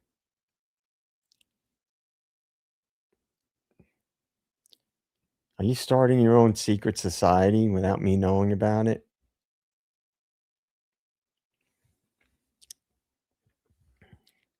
All right, let's see. All right, I want to just talk some shit for a little bit here. So, my handler doesn't appear to be here, so I'm going to have to neglect the chat a little bit. Do you guys remember when I I don't know if I talked about it on stream, if I posted about it, where that my motorcycle, my brand new motorcycle got sprayed with the road paint when they were spraying because they were spraying too hard, and that shit is impossible to get off. I've tried everything, you find what can you use that won't damage certain surfaces and this and that, and I've tried everything, and I would say I got about that paint is like thermoplastic. It's supposed to last on the roads in Colorado, and it got sprayed bad, like under the bike, under the rear seat assembly, the front forks, the radiator grill. I mean, it got my front exhaust, and, I had to file a claim with the state, Colorado Department of Transportation, because they were I'm familiar with spraying operations. They were spraying way too with too much pressure, so it was like splashing and getting all over the place. It has been such a pain in the ass. I've tried everything to get that paint off. It's like these heavy, thick spots all over various parts of my bike, and I've barely been able to I can't get most of it off, and it's really hard. It's a pain in the ass. I popped some of it off, Sean Marie, with my fingernail, but certain spots I can't, and other spots, like on certain plastics, it scratches the plastic, and then I'd have to buff out the scratches. Eventually, I'm gonna have to take it to a detailer and just hopefully they can get it done and Colorado will pay for it. So pissed about that. I've tried the magic eraser thing. I've tried I mean, there are certain things you can't use because it will mar certain surfaces, certain plastics, certain types of coatings and stuff. So there's the really strong stuff you can't use on certain surfaces. But I've tried a lot. I mean, I've tried so much. They did respond. I will give them credit. Um, they did respond. I sent them pictures and everything, and they did get back to me. I have to be honest, I'm surprised they were somewhat responsive, and they said they did file a claim, but here's the catch. The catch of it is that it takes a while. Bureaucracy, of course. So, I hope I get it, sorted out, man, because I was so fucking pissed. Thankfully, it didn't get on, like, the top part of my bike, like the gas tank. It didn't get on the, like, handlebars or the controls at all. It was all sort of like the front and the lower part of the bike, and that, like, the wheels didn't get it really bad, and they're powder coated, so it's easier to buff the rims, but it got on, like, my radiator grill, my underneath the seat, really bad under the seat and the rear tail light. So, yeah, it's a fucking pain in the ass. Yeah, I've P.I. Jane, I've tried everything, and citrus, that stuff, especially the citrus stuff, you can't, use on plastic. I just found one that supposedly you can use on all surfaces. They all say, like, all surfaces, and then when you read the fine print, it's like, "Don't use on certain types of plastic." But thank you for that. I appreciate it. I bought, like, 6 different things, and I've tried them all. Alcohol, WD-40, um, I even tried mineral spirits, I tried citrus cleaner on certain parts, I tried, Goo Gone on certain parts. I've tried so many things, man.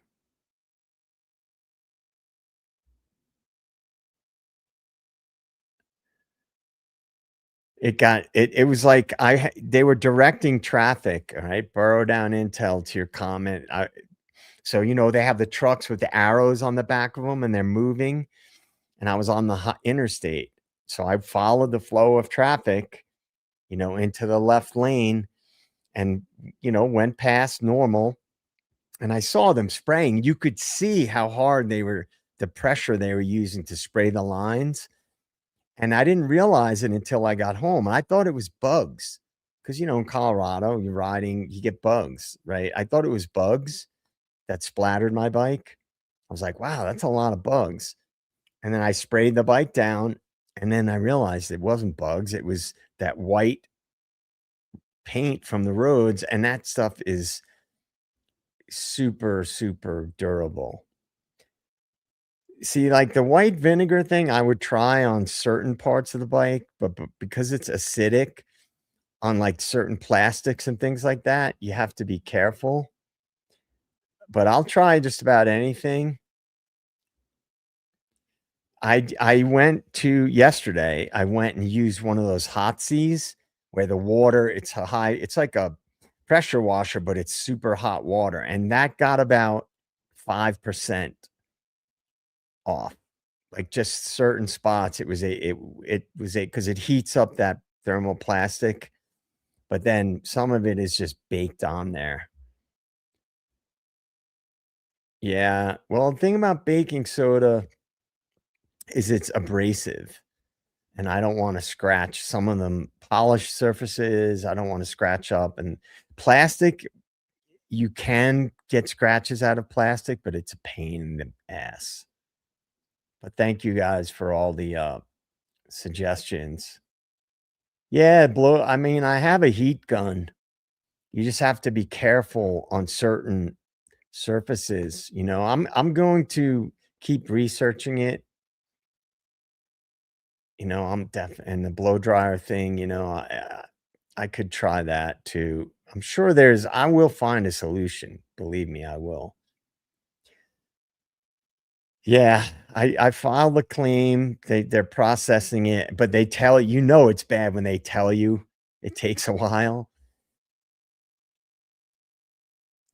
Yeah, the citric acid is tough because on certain surfaces, it can, mar the finish. I've dealt with this similar stuff in the past, but nothing that was this stubborn.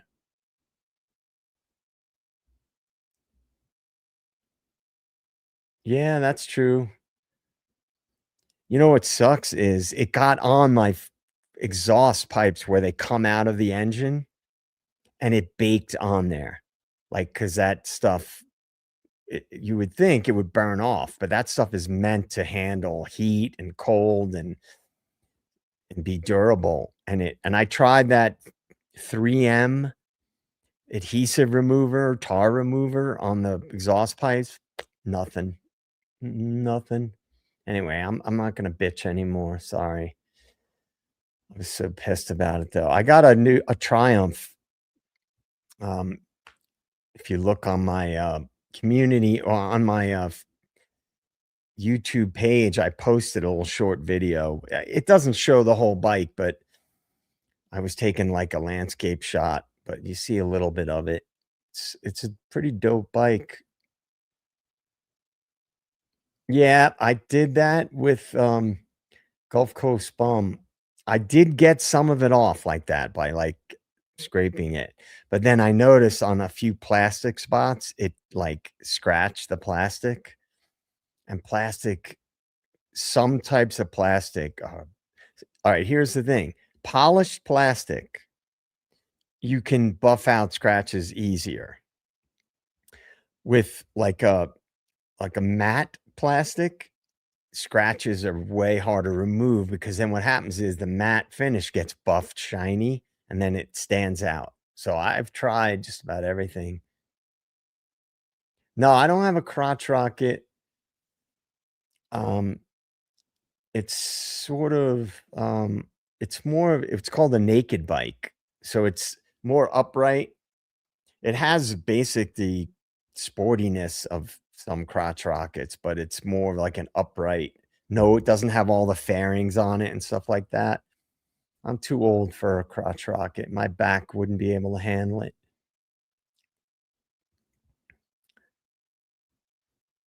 But yeah, I'm digging the bike so far. But this smokiness is just not great because you don't wanna go riding in that smoke. It just you're breathing it all in, it sucks. Yeah, I have some of that E-Potty, um, and I have the 3M adhesive remover, but the 3M stuff will mar plastic. So I do have that, turtle wax bug and tar remover. I'm gonna try that, but thanks for you guys. I appreciate everybody's helping me out here. Yeah, well, I'm gonna move on to another topic. We got it's almost 6 my time, so you guys tell me, you know, if you have anything you wanna talk about, because we can hang longer if you guys want. Um, let's see. Right. Well, thank you, Burrow Down Intel.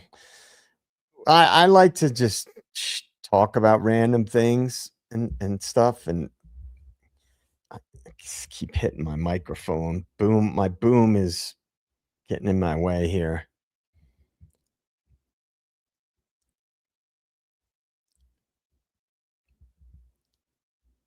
Yeah, well, I like to just talk about sometimes whatever pops into my head. That's why I like to start out talking about a general topic and some related ideas, and then I think it's Kiss Me Where I Pee is just hammering me. I'm too old for crotch rockets, but I like all motorcycles, almost all motorcycles. I've had some cool bikes in the past.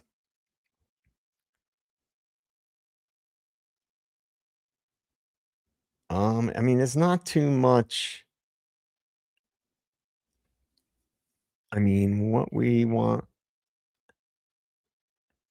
you got? What do you want me to talk about, Burrow Down Intel?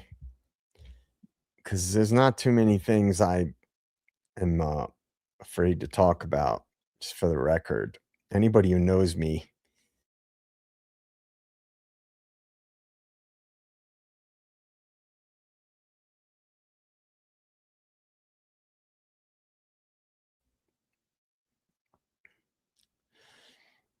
hey Liz Sutton, how you doing? Welcome in.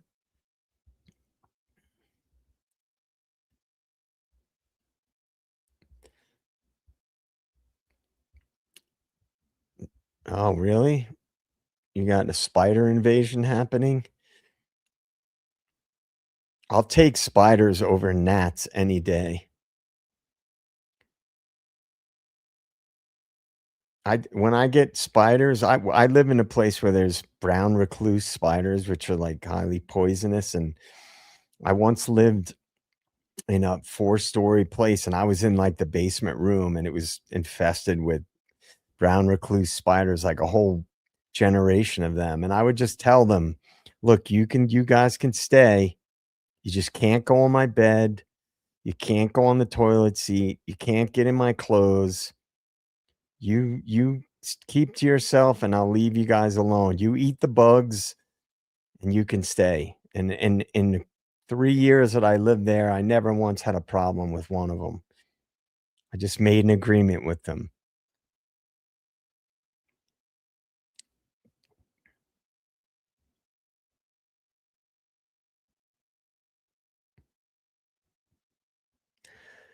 Um, I don't think I mean, I don't know. I tend to think anything we see in the Idaho 4 case will be a dog and pony show, because you guys probably know my theory about Brian Koberger. I think that we've been duped from day one with that case. The more I've seen, the more I'm convinced that we haven't even been told the most basic truths about what actually happened.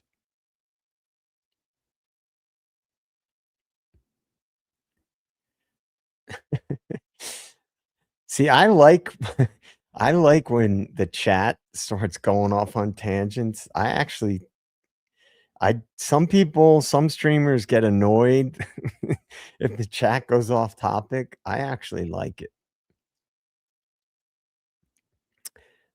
Hey, wait, lovely me, where you at? Welcome in.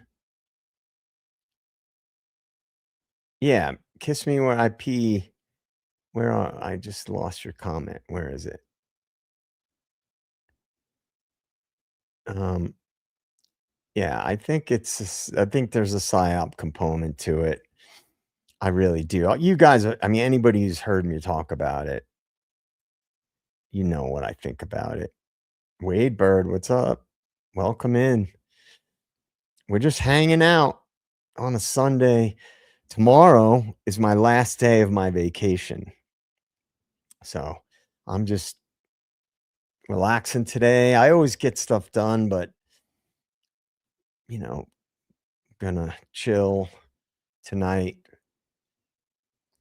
I got I'm I've played in bars for so many years that I get bored of going to bars when I'm not playing. Like when I was younger, everybody goes out to the bars and stuff, but yeah, somebody said, I think it might have been Kiss Me When I Pee, that it's Coburg is a Fed. I think he's somehow connected to an operation. Yeah, let's see.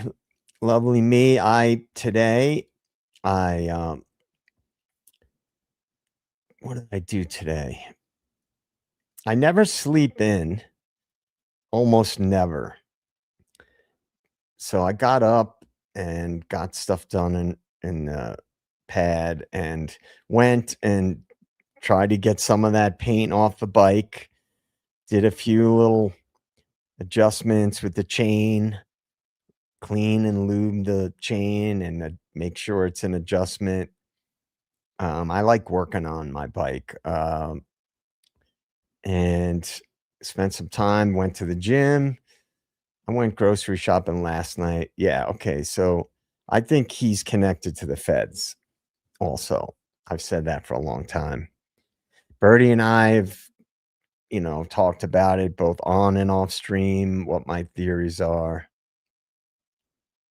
Alright, I'm falling behind a little bit.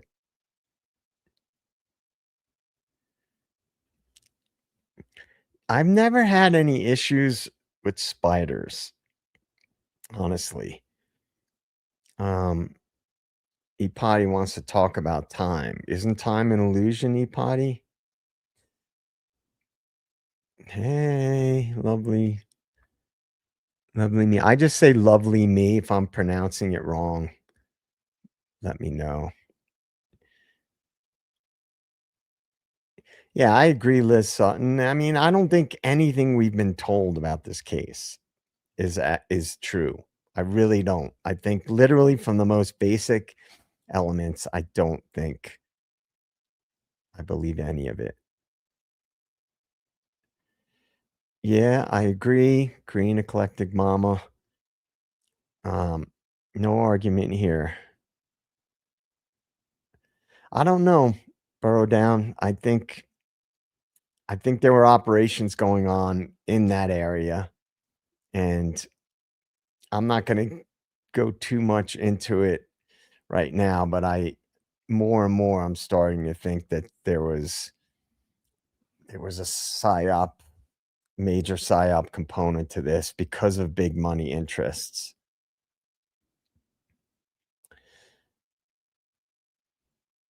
Yeah, thank you, Curious Minds. Yeah, guys, please like my video. I need to boost my channel. It could have been, Brandon. It could have been I definitely think there was an operation involved. You guys have heard me talk about that. Um, and yeah, I mean, I look at a lot of the things that came out after this case, like the books that came out and the media reporting and stuff. It seemed too lockstep for me. That to me implies coordination. It suggests coordination.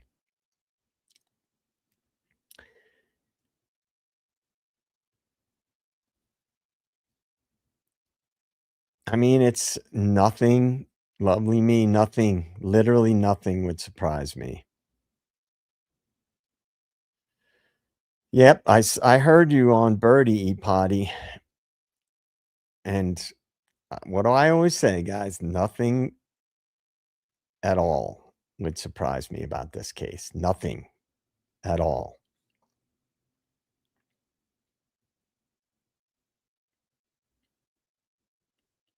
All right, you guys want to go Idaho 4? I got no problem with it.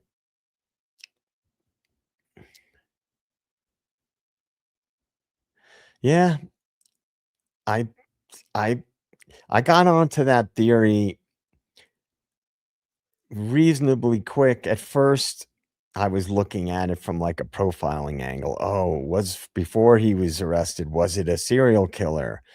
What is the likely profile of the person who did it? I was kind of taking in that approach. And then as I started to see all the inconsistencies, and I look at the media, how they present information, and see who's pushing a heavy-handed narrative, and why does this seem like BS to me? And they're not pushing the surviving roommates, and they're selling us this narrative. And I started to formulate my theories when I started to see that.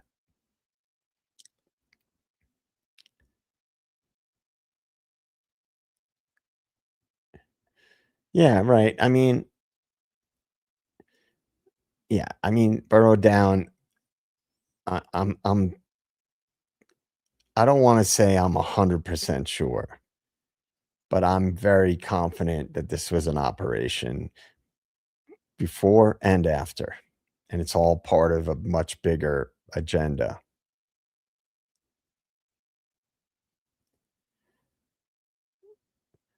Yeah, I agree, Liz Sutton. I mean, why were they hiding so much? Come on, guys. Then one of the families in the periphery of the case is pushing for legislation that violates freedom of the press, and it's just little little too convenient for me.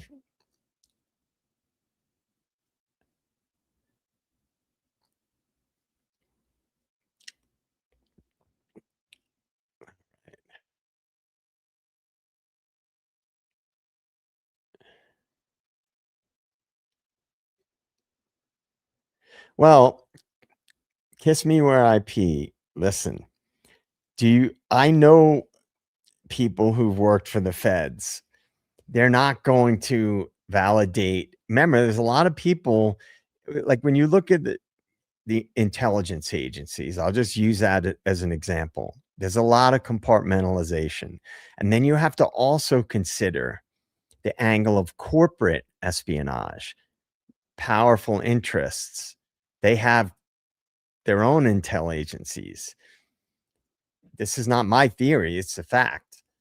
So we don't know, and we probably will never know because the power structure has a lot of control and resources to push narratives also, and whether it's the feds or if it's coming from a different angle, and those lines are blurred, in my opinion, between these agencies and the corporate structure and the power structure, the banking and all that.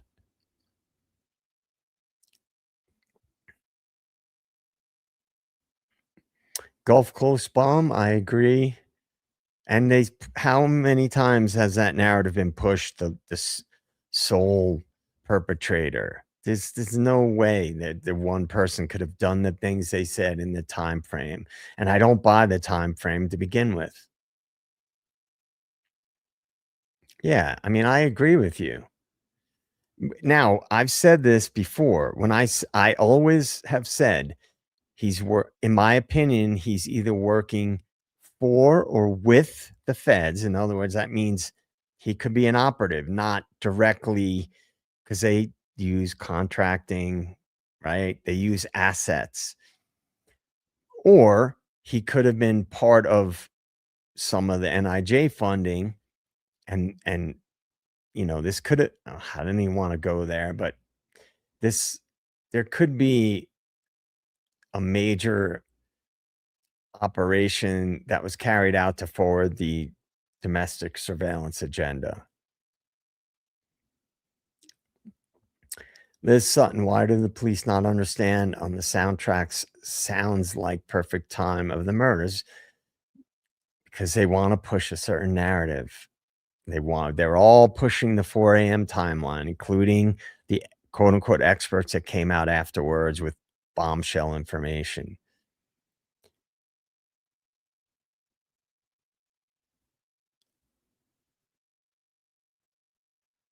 Well, here's what I will say to this. I'm going to play devil's advocate, burrow down intel.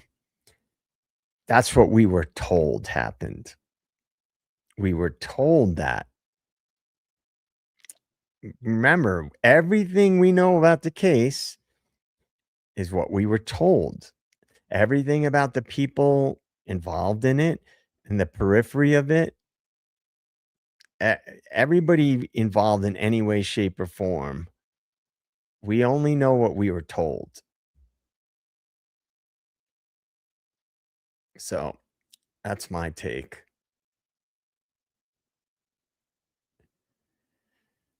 Gulf Coast bomb, there's a lot of things that happen in this world that are a power and a money grab.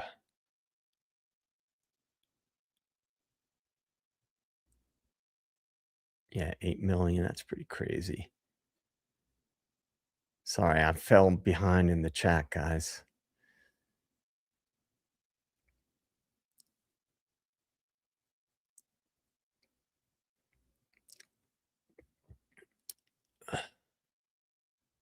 I'm gonna Yeah, I mean, look, guys, I try to talk about this sometimes, and some people, they don't realize that I look at things a certain way. So if I were to have a conversation with someone who's, like, into true crime, but they really are into just following the evidence and the documents and the different official narratives and digging into things like that, they're gonna look at things completely differently than I look at things. Not to say that I didn't look at documents and the surveillance video and all that kind, the interviews and all that stuff. It's just that I tend one of the things Birdie and I talked about last time I was on was where a lot of people are trying to solve the case. We're trying to solve the narrative based on what we were told about the crimes. So that's what a lot of people are trying to solve. And I've said for a while now. We need to pull on thread if people are gonna still follow that case, there needs to be threads pulled that are different ones, and I believe the threads that need to be pulled are the things on the periphery of the case without getting into too much detail. I think we're looking in the wrong directions, and I think we've been steered in the wrong direction.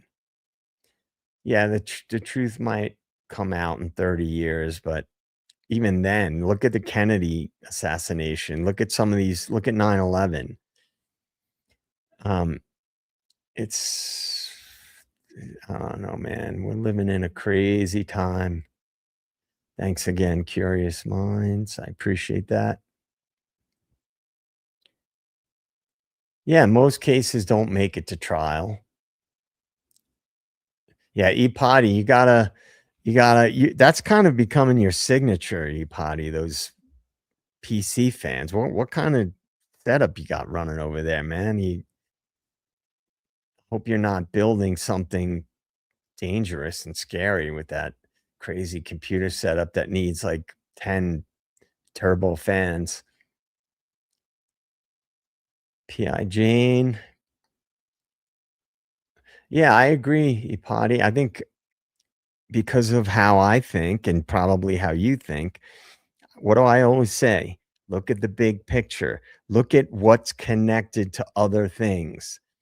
And when it comes to the power structure, I think they're all connected. Yeah, right. Kiss me where I pee. That's kind of what I was getting at. It's compartmentalized and they can't talk about certain like somebody who works for an agency, they can't reveal certain things to people, even family members. They can hint at things. I have known people who have top level security clearances and they can't tell. I've talked to them about things and they they have to talk in riddles. They can't overtly tell you certain things, and they're not gonna expose high level operation because they could put themselves at risk.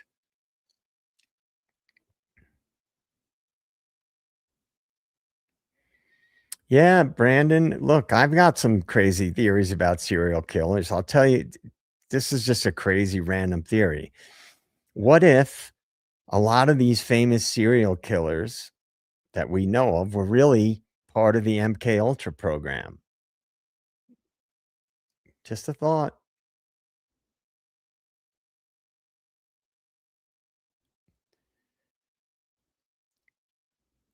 Burrow down. I can tell you this right now. Colorado is about as corrupt a state as you could ever imagine compared to what it used to be. And I've seen it happen. And it all seems to correspond when big tech moved into Colorado.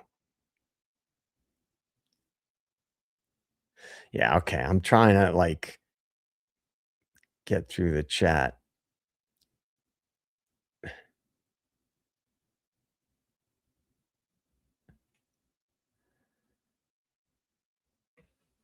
Well, there's just certain thing I'm not going to single any, but if you're referring to what I was saying about the periphery of the case, is that what you're referring to? Burrow down? I don't want to like single anybody out, any person. I just think that in general, with the Idaho 4 case, people have been still, even people that know something is up and that there's fuckery going on, are still following official documents and things like that. And that's, well, like I always say, because they're viewing it through the lens, they're framing it in the true crime framing still, which is here's the evidence, here were the potential suspects. But what if literally the most basic aspects of the case were inaccurate and we were completely lied to about them? And everybody in the periphery we've been lied to about. Then you're never gonna be able to get any breakthroughs in any case if you're not digging into the other aspects of the case. I tend to look at things. One thing I look at is what happens as a result of a high impact event, high profile event, and who are the players that are peripherally connected to the case. And people mention those things and they are aware a lot of times of that stuff, but they still tend to focus on the distraction part of it. Oh, Ipati's building shit in his underground bunker. Ipati, you know that Tom Waits performance piece? What is he building in there?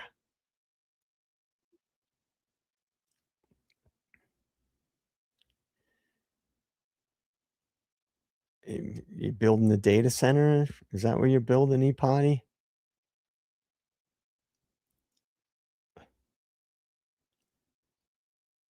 All right. Sorry, I'm missing a lot of comments, guys.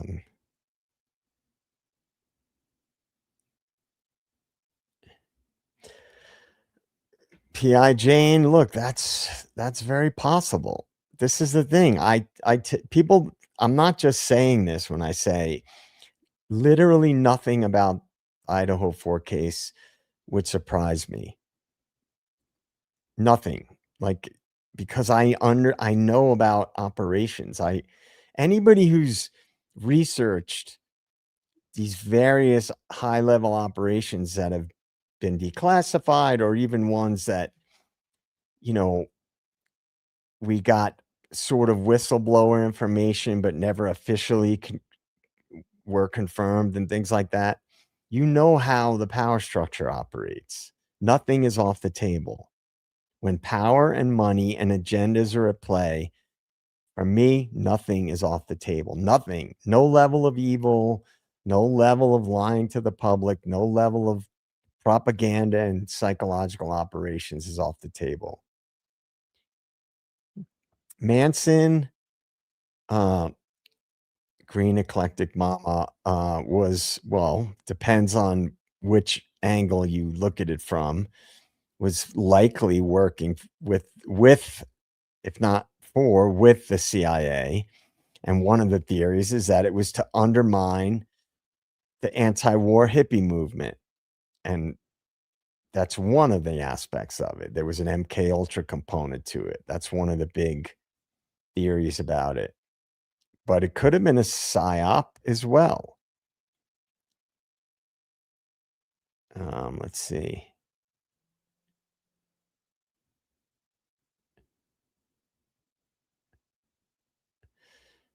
Dahmer was for sure, unless you think it's common to have your father sit in on a prison interview.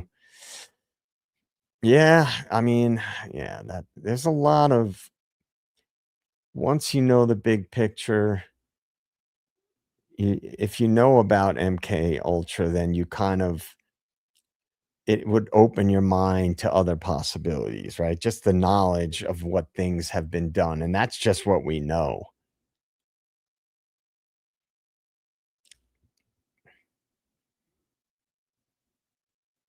Yeah, like George Carlin always said, it's a big club and you ain't in it.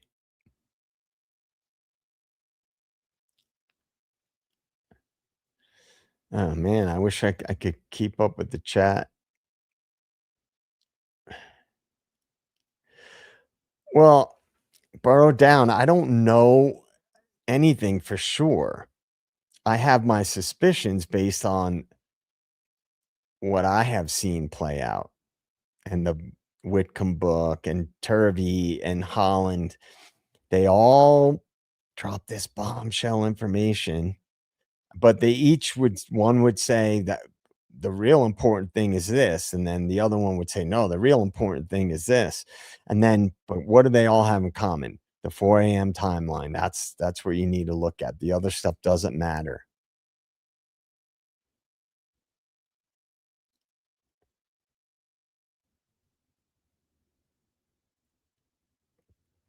Brandon, I think it's very possible that Manson was not the one who was behind what happened Um, and he was the scapegoat, the patsy, if you will.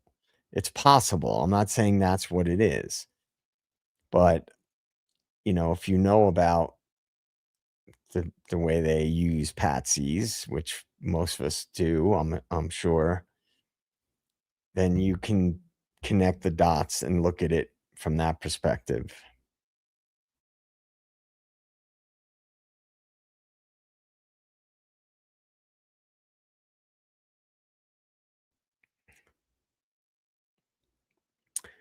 All right. Yeah, Lookout Mountain. Well, this is a good one because that there's that book, Weird Scenes in the Canyon, and it's like Laurel Canyon, the CIA, and the dark heart of the '60s. Or it's if that's not the exact title, it's something similar to that. It talks about that whole thing. The CIA had a studio at the top of Laurel Canyon back in the '60s, and there's all kinds of crazy shit with Laurel Canyon that ties in with, the Manson thing and all that stuff.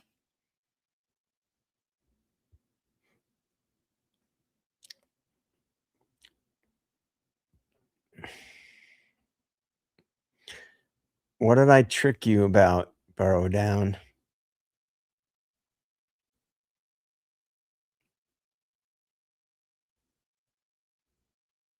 Um, that's- yeah, I agree with that, Curious Minds.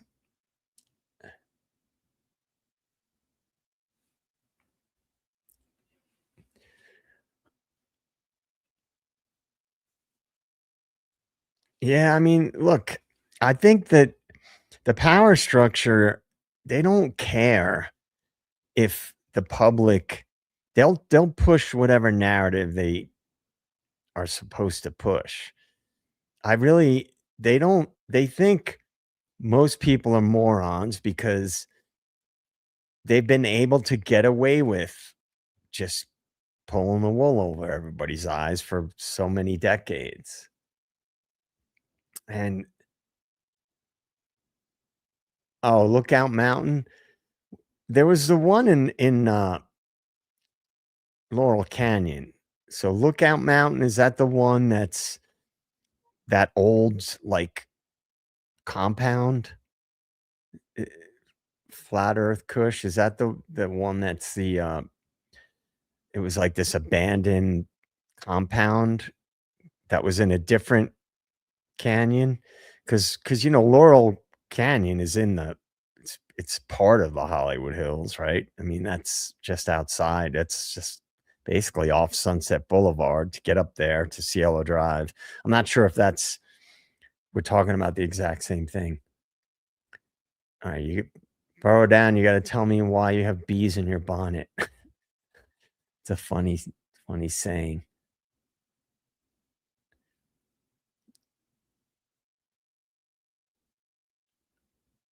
Yeah, central casting, we've all heard about the theories about that. Central casting? What does that remind you of?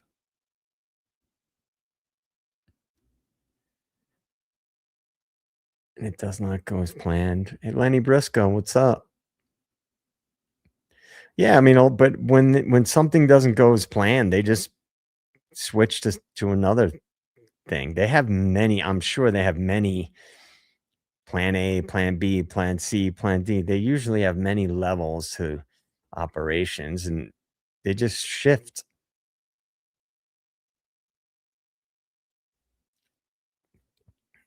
Oh yeah, that book is interesting. I mean, you know how I found out about that book is um, um Jacob Dylan was on Joe Rogan's podcast and a while ago, and Joe was talking. Jake Dylan did like a little documentary about Laurel Canyon in the '60s when like Buffalo Springfield and some big bands were all located in that area. And then Joe brought up, they talked about Laurel Canyon, and Rogan brought up the Chaos book by Tom O'Neill. And then Jake Dillon was the one who turned me on to that book, The Weird Scenes in the Canyon. And they were all like, a lot of those people from that scene were connected to military intelligence and high level, weapons development and all kinds of shit in the military and intelligence.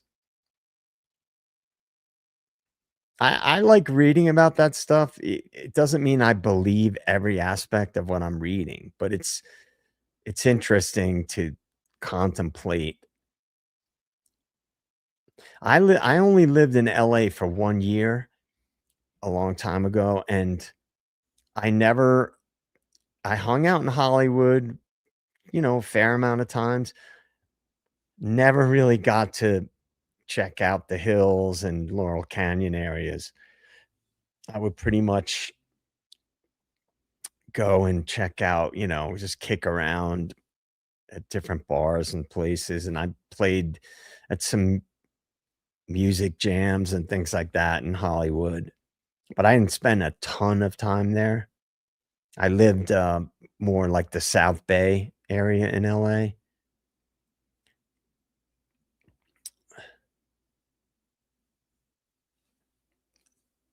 Yeah, I don't know, Lenny. I mean, Frank Zappa, his family was connected to military, I know that. Maybe even military intelligence. Lovely Me, I'm not sure what you're referring to because 'cause I'm falling behind in the chat.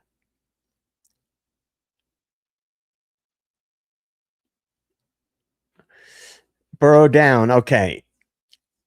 2 things about that. Number 1, I what I said was it was riveting. I said the book was riveting, it's a good read, but I also now remember, I had to let things play out too, right? When that book was announced before it was even released, I told DA, I said, "Look, dude, what in my opinion, it's just gonna be narrative shaping." But, whatever. DA got the first interview, and that was great, and we got advance copies of the book, and I read it. I had to read it really fast because his interview got pushed up several days or 2 or 3 days sooner, so I had to read the whole book, take notes on it, all of that, and it is riveting. The book is riveting, but after the fact, I questioned and I mentioned it on stream that I don't know, I think maybe there's some potentially controlled opposition aspects to it. So in the beginning, right, I had to try to be open-minded, and the read itself is in fact riveting if you followed the case from day one, and I read all the books except for that one book that Birdie had talked about. That's the only one I haven't read. I've read all the other books, seen all the documentaries. So that book was a good read. So just for the record. But you also, if you paid attention, I was one of the few people who were questioning it openly after the fact. I mean, I'm sorry, guys. I hope you guys are at least engaging with each other because I'm missing a lot of the chat. My handler is not really here. They're on vacation, and I don't expect people to, people got to do their thing.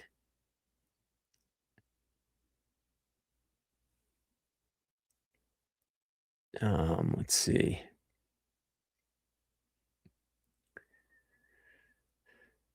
Yeah, I mean, look, I pay attention to what the media and any book, like if I read a book about, let's just say, like a secret society, if I sense at any point that they're steering me towards believing something or away from something, I become skeptical.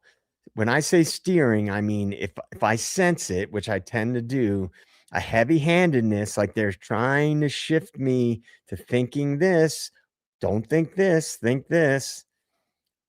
I get suspicious right away, and I notice it immediately.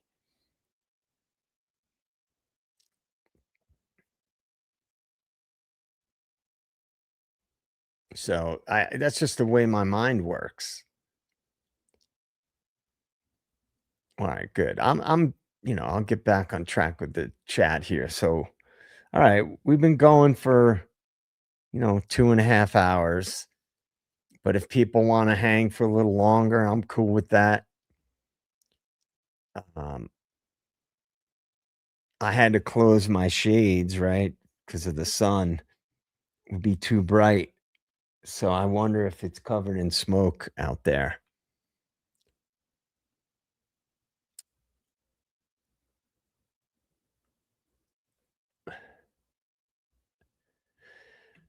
Alright, burrow down. Here's the thing,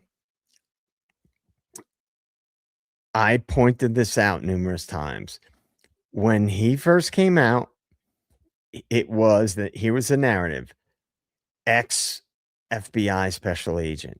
But he himself, on numerous occasions, openly stated that after that, he worked with the intelligence agencies overseas. Well, who is that? What is the main intelligence agency that does contracting overseas? The CIA.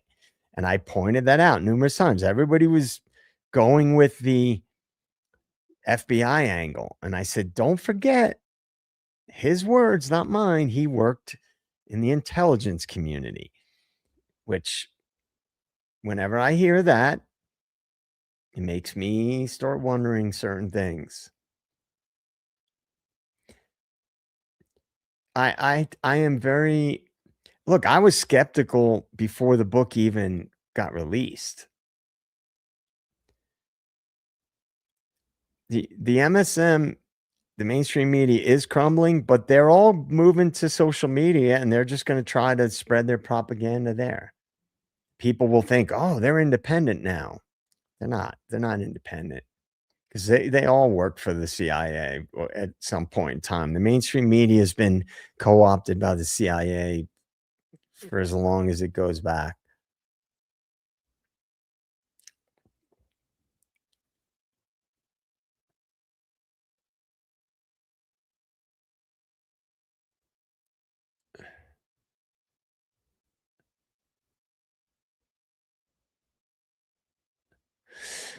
All right, lovely me. I couldn't agree with you more. I mean, think about it. We work, we're taxed on our income, we're taxed on everything we buy multiple times because if you buy it, you pay sales tax. If you sell it on eBay or one of the other sites, you're taxed on it again for selling it. The person who buys what you already paid tax on twice has to pay tax when they check out, when they pay for it. It's a scam.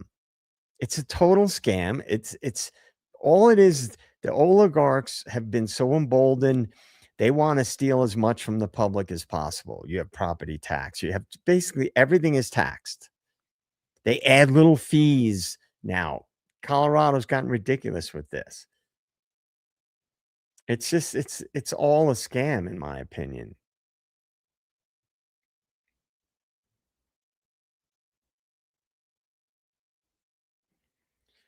All right. I mean, look, none of us will ever know what Whitcomb's true motives were. I just tend to think once intelligence, always intelligence. That's just my opinion, you know, just my take.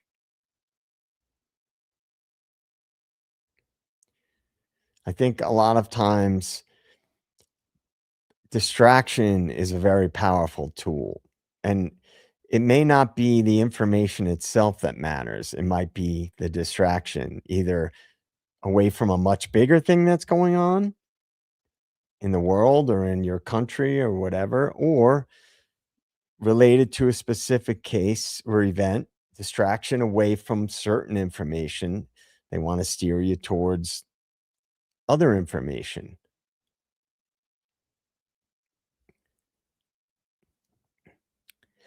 Look, he's he admitted to working with the CIA basically numerous times. I mean, Birdie and I talked about this too. Yeah, I was, Sean Marie. You probably heard me try to address it. But again, when I'm on somebody else's stream and they don't want to get into that angle, there's not much I can do about it. If people don't want to dig deeper into other things, this is like one of the things I was referring to earlier, things on the periphery of the case, like experts or bombshell information that came out, new information. These are the things I think we need to dig into more. Yeah, the mainstream is all over YouTube. They're all over social media on X and all these other platforms.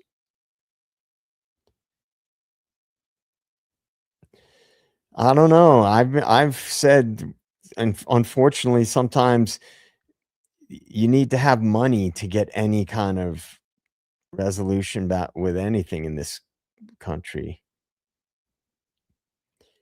What's up, Mary Holt?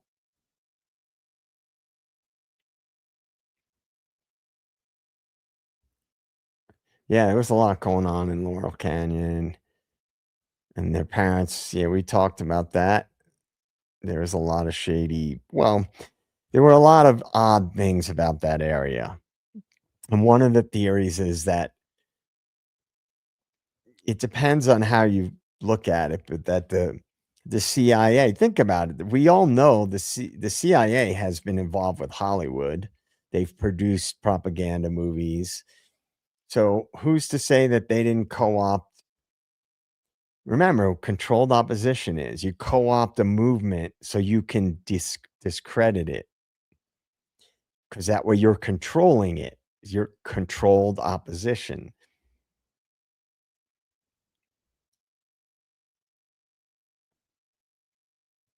Right. Thank you, Kiss Me Where I Pee. I was on stream with the guy and he's a musician. I've been a musician for decades.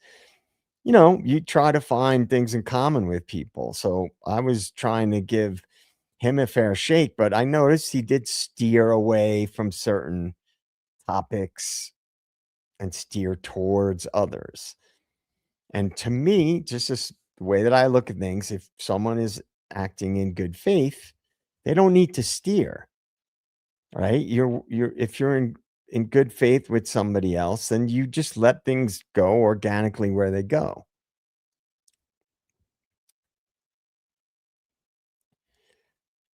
Yeah, all that stuff in that period was insane. But then look at Hollywood. Look at the things that Hollywood has been connected to, and look at now. Look at how Hollywood has been used to put out movies and shows and things like that that clearly seem propagandistic to me.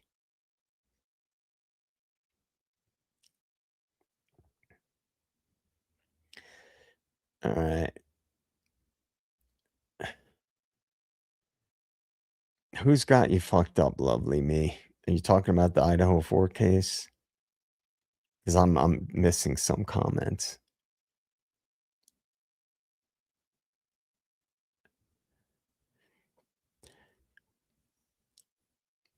I mean, like burrow down. Like I legitimately thought the book was really compelling, but it's not until you look at it.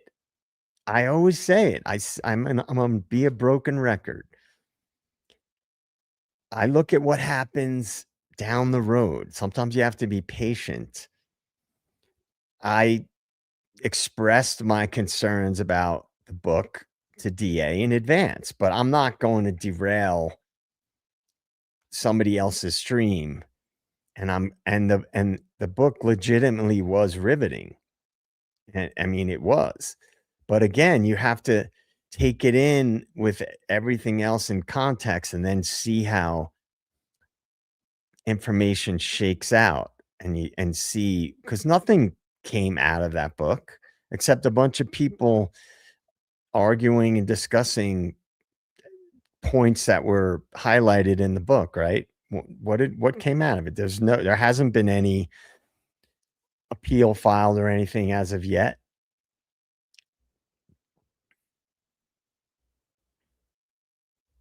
Man, I'm falling behind, guys.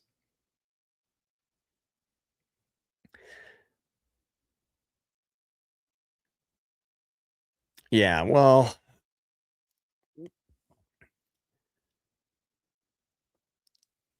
there's a lot of when you're tapped into it. See, this is one of the things I have learned in the last 6 years is that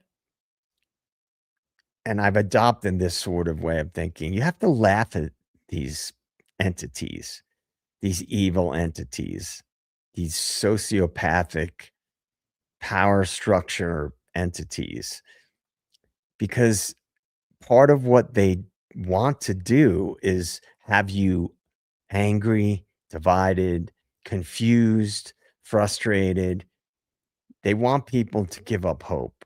And so you have to balance out, acknowledging it, talking about it, but also don't let them mess you up, right? Because then they're winning. Because that oftentimes that's really what they want to do. They want to squash your energy levels. The more I've learned, the more I believe that. They want everybody functioning on a negative energy circuit.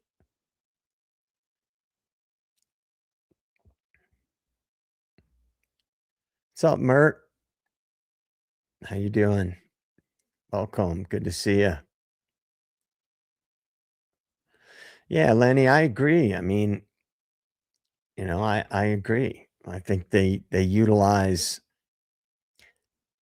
energy. It's energy manipulation, right? I listen. Maybe these ancient secret societies, maybe they really knew something about energy, and they knew that to control people, you have to control their energy. I don't know. I'm just saying, you have to understand that about them and not let them hijack you and still live your life. Sweet Melissa, what's up? Yeah, look, I've talked about this before. I've said it numerous times on other streams. I think this could have been an intel operation from day one. I've said it. I've talked about it. But I have to remember, like, I can't say everything I think and the different levels of everything in one stream or a few streams. That stuff is it's up to everybody to hash out different ideas and see the connections, recognize the patterns.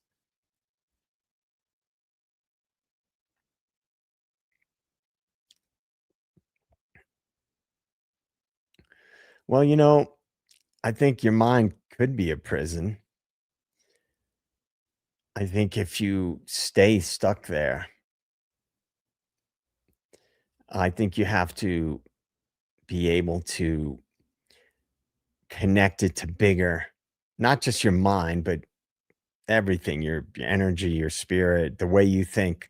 Balance it out with connecting to, because remember, when you're trapped in your own head, you're not connecting to things around you as much. All right, you know how I ramble, guys, right? Um, when was it? 2019. summer of 2019. I went on a 2-week motorcycle trip. Half of it was with a buddy of mine, and then when we got to Santa Fe, New Mexico, he had to go back to Denver, and I continued on. I had another week that I was gonna be on the road solo, and a lot of my trip was riding through the Navajo Nation. So through, uh, New Mexico, into Arizona, up through Arizona, through a little bit of Utah, and then back across to western Colorado, the Four Corners area, and then back to central Colorado. And I was alone and I was riding through the desert a lot.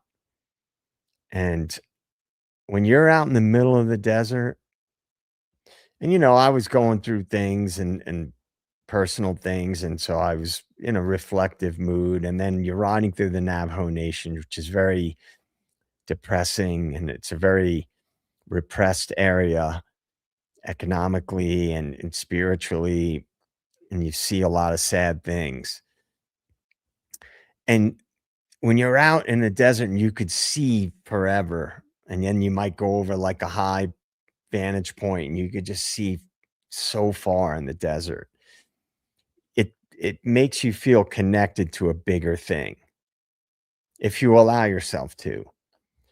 And those types of things, I think we all need to have them, whether it be if you're a musician or an artist or a writer, whatever it is you do, you need to be able to connect to those things. And sometimes too much intellectualizing is unhealthy because you get trapped in here and you don't open yourself up to the more positive things.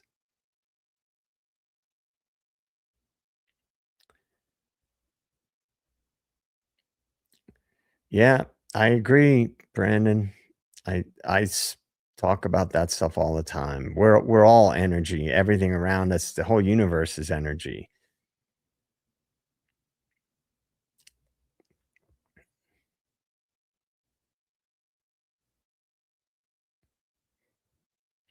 Well, that's why I talk about stuff on streams that I've never really talked much about in person, which is you got to put that energy out to the universe. And I don't know what shifted in me the last several years. I really believe that. Send that energy out to the universe. It may not come immediately back to you, but I think it comes back.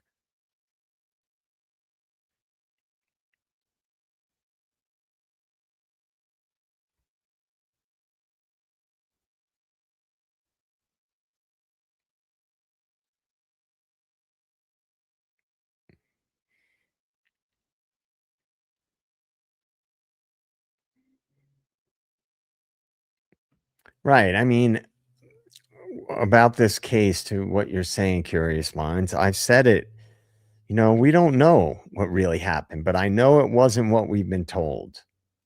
That much I know. I'm very confident in that.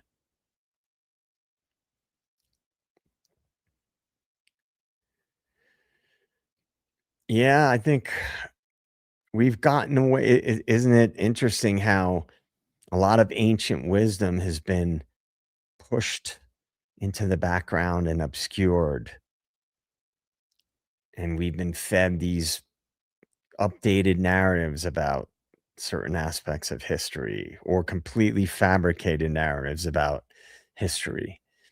And the ancients probably they knew things because maybe they weren't as distracted as we are.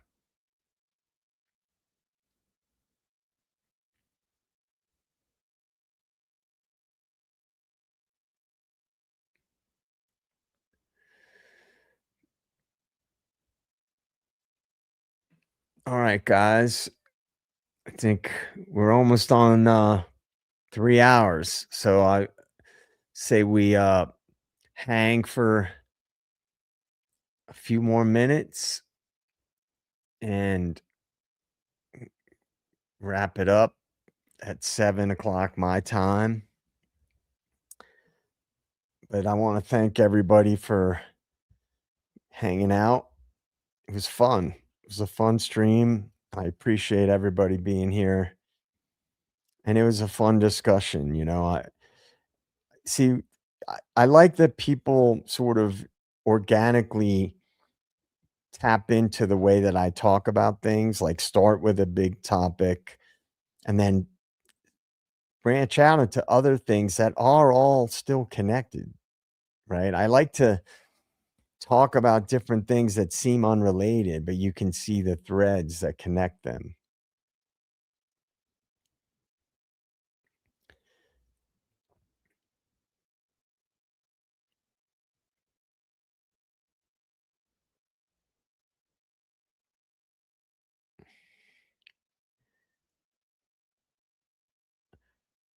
Wow, kiss me where I pee. I don't know if you're referring to your own experience, but if that happened to you, I'm really sorry you went through that.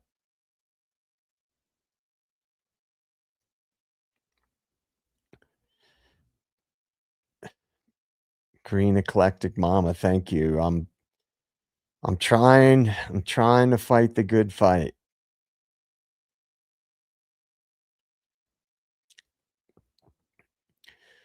Thanks, Lenny Briscoe. That's what we all have to do, right? Everybody has their own areas of expertise and knowledge, and people know a lot of things that I don't know and topics I don't know about. And I know certain things, but I have a certain way of looking at things. And it's good to get people to come together and chip away at some of the like standard ways that maybe society looks at things, deconstruct them a little bit, and also to just try to get people to engage with things differently and not get sucked into all the divisiveness and negativity and all that stuff. Yeah, I like to branch out and talk about a bunch of different things.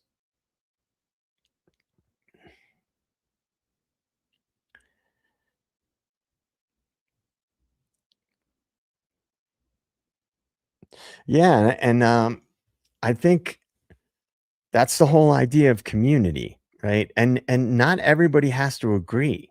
So if people disagree with certain ways that I talk about things, it doesn't mean I'm not open to other people's ideas because they might have a completely different way of looking at stuff. That's that's the idea. People should have different takes on things based on what their belief system is and how they look at things. But you got to also throw ideas around and see sometimes that's what an awakening is. I used to think about things a certain way, and then you have an awakening and you see it so clearly and you realize, wow, I was wrong about this, that, or the other thing.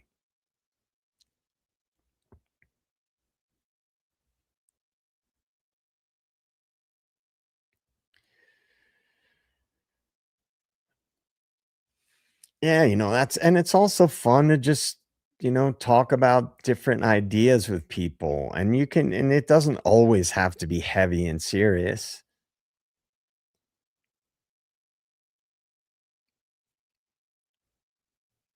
Well, thank you for being a part of it, lovely me. And I thank you guys again. Please like and subscribe again. I appreciate it. It helps me, helps my channel grow. And I don't know when yet, but I'm probably going to be on Birdie again in the near future. And I'm not. I'll let you guys know when that's going to be.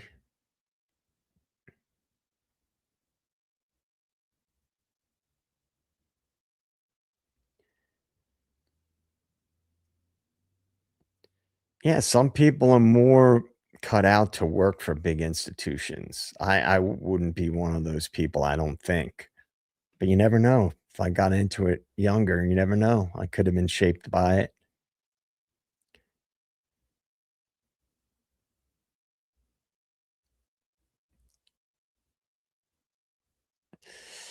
Burrow down, I've been known to rub people the wrong way because I can be pretty blunt sometimes. And I'm pretty sarcastic and have a dark sense of humor, and not everybody gets it. Yeah, I mean, I agree. I think that comes down to the energy thing. All right, Brandon, thanks for coming. Hopefully, we'll see you soon. I'm planning to do definitely another live next Friday. If I can, maybe I'll put out another pre-recorded video this week to maybe come out on Wednesday. And then I'll try to do at least 2 lives next weekend, and I'll announce, what times they'll be in advance.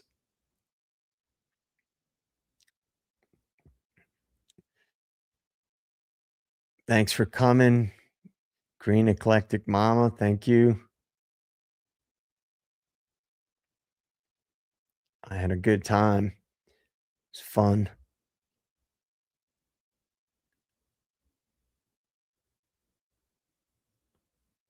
All right. Thanks, lovely me. Thank you. Kiss me where I pee. I appreciate that. All right, everybody. Thank you guys so much. Potty, thanks for coming, dude. Good stuff. Mert, thanks for coming, Mert. I appreciate you. Thank you very much. Good night, all. Good night, Gulf Coast Bomb, Tam Lam, and everybody who showed up. Thank you guys so much. With that, I'll see you next time. Take care. And let's see what we can find out. Let's see what we can dig into the next time.